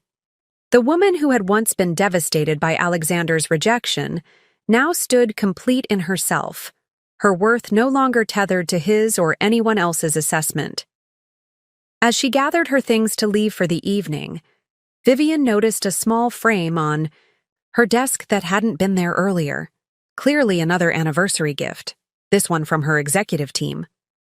It contained a simple quote attributed to Roman philosopher Seneca: "Difficulties strengthen the mind as labor does the body." The sentiment resonated deeply. The difficulties she had faced, Alexander's betrayal, professional exile, the painful rebuilding of her identity, had indeed strengthened not just her mind, but her entire approach to leadership and life. The labor of transformation, both personal and professional, had produced capacities she might never have developed in more comfortable circumstances. Driving home through Seattle's evening traffic, Vivian reflected on the integration of these seemingly contradictory parts of her journey. The devastation that had once felt like an ending had become the catalyst for a new beginning. The betrayal meant to diminish her had instead expanded her capabilities. The professional exile intended to render her irrelevant had created the conditions for her triumphant return. This integration of apparent opposites, pain and growth, setback and opportunity, ending and beginning, had produced not just Vivian's personal transformation, but Meridian's organizational rebirth as well. The company's culture now reflected this same synthesis, combining the innovative spirit of its founding days with the strategic discipline Vivian had developed during her time building Horizon Capital. Arriving at her downtown apartment, Vivian was greeted by a stunning floral arrangement in the foyer, a gift from her brother Michael with a card that read simply, "Mom would be bursting with pride today. So am I." The personal acknowledgement touched her deeply. Throughout the intense focus on Meridian's transformation, Vivian had maintained close connections with the small circle of family and friends who had supported her during her darkest days after Alexander's betrayal. Their presence in her life represented another form of integration, the balance between professional achievement and personal relationships that she had sometimes neglected during Meridian's early years.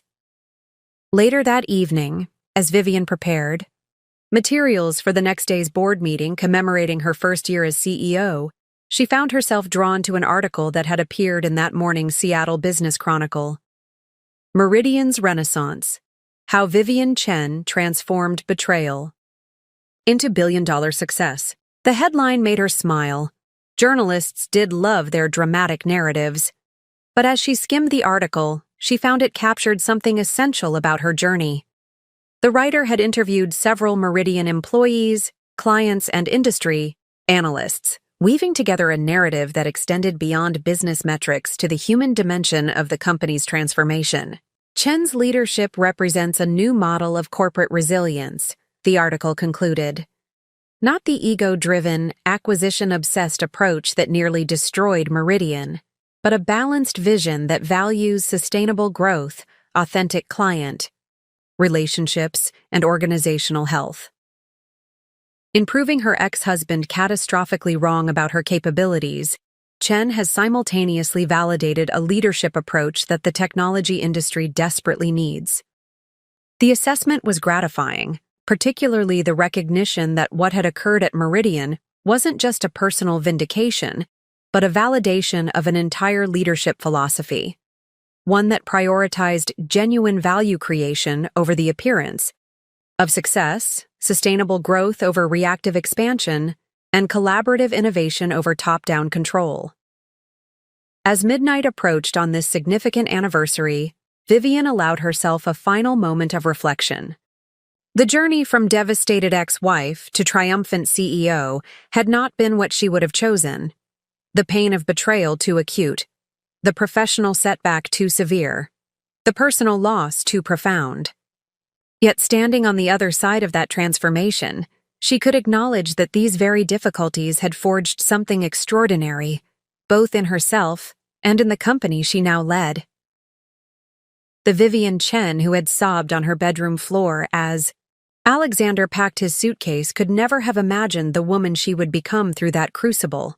Stronger, certainly, but also more authentic, more purposeful, and paradoxically, more compassionate, even toward Alexander himself. Their final conversation months earlier had revealed a man beginning to recognize the magnitude of his miscalculation, not just in dismissing Vivian's capabilities, but in the fundamental values that had guided his leadership. There had been no satisfaction in witnessing his diminishment, only a quiet acknowledgement that consequences inevitably follow choices. Vivian's phone buzzed with a calendar reminder for tomorrow. 1-year anniversary board presentation, 9 a.m. The agenda included her vision for Meridian's next stage of growth, building on the successful foundation established during this transformative year. That future-focused orientation captured perhaps the most significant aspect of Vivian's personal and professional integration.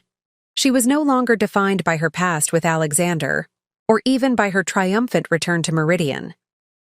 She had moved beyond reaction to creation, beyond reclamation to innovation, beyond proving Alexander wrong to proving herself right in ways that transcended their shared history. As she finalized her presentation for the board meeting, Vivian included a slide she had deliberated over for days, a simple statement of Meridian's renewed purpose under her leadership. Building technology that serves humanity through sustainable innovation and authentic partnership. The words reflected not just a corporate mission but Vivian's personal integration of all she had experienced. The pain of betrayal transformed into commitment to authenticity. The experience of professional dismissal converted into valuing genuine partnership. The recovery from crisis channeled into dedication to sustainability.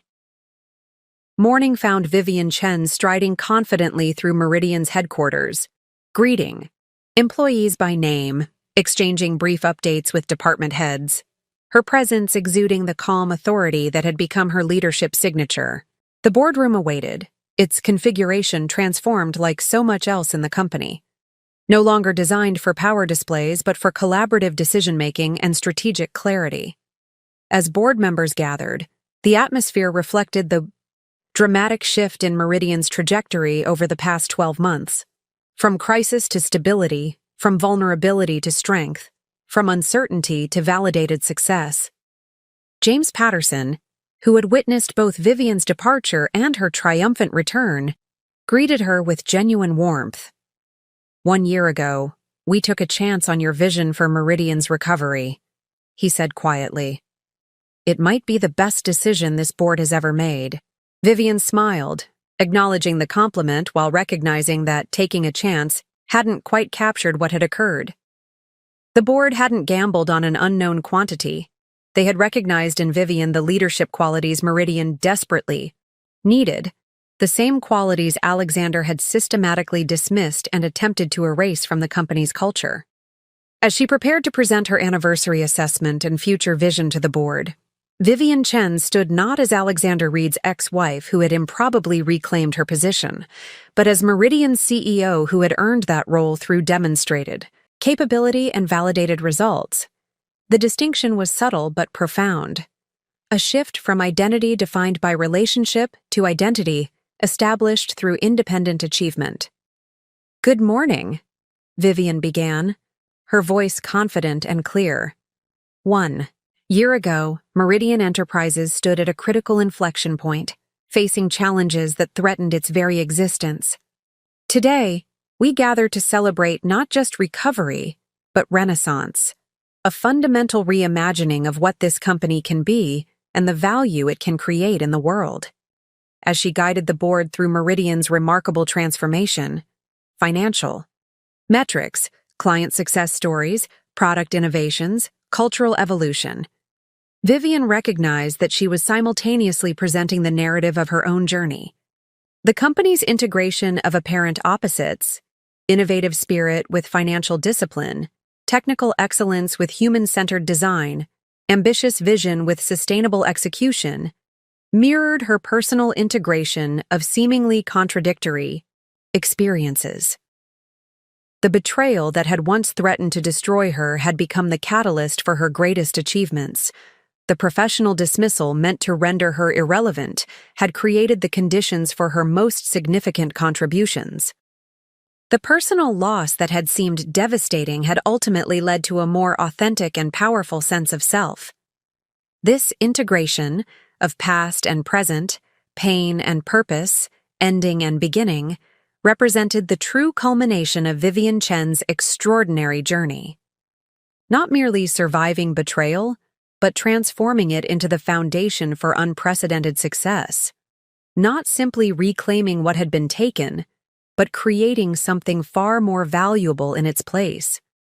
Not just proving Alexander wrong, but validating a vision that transcended their shared history and pointed toward a future limited only by imagination and the courage to pursue it.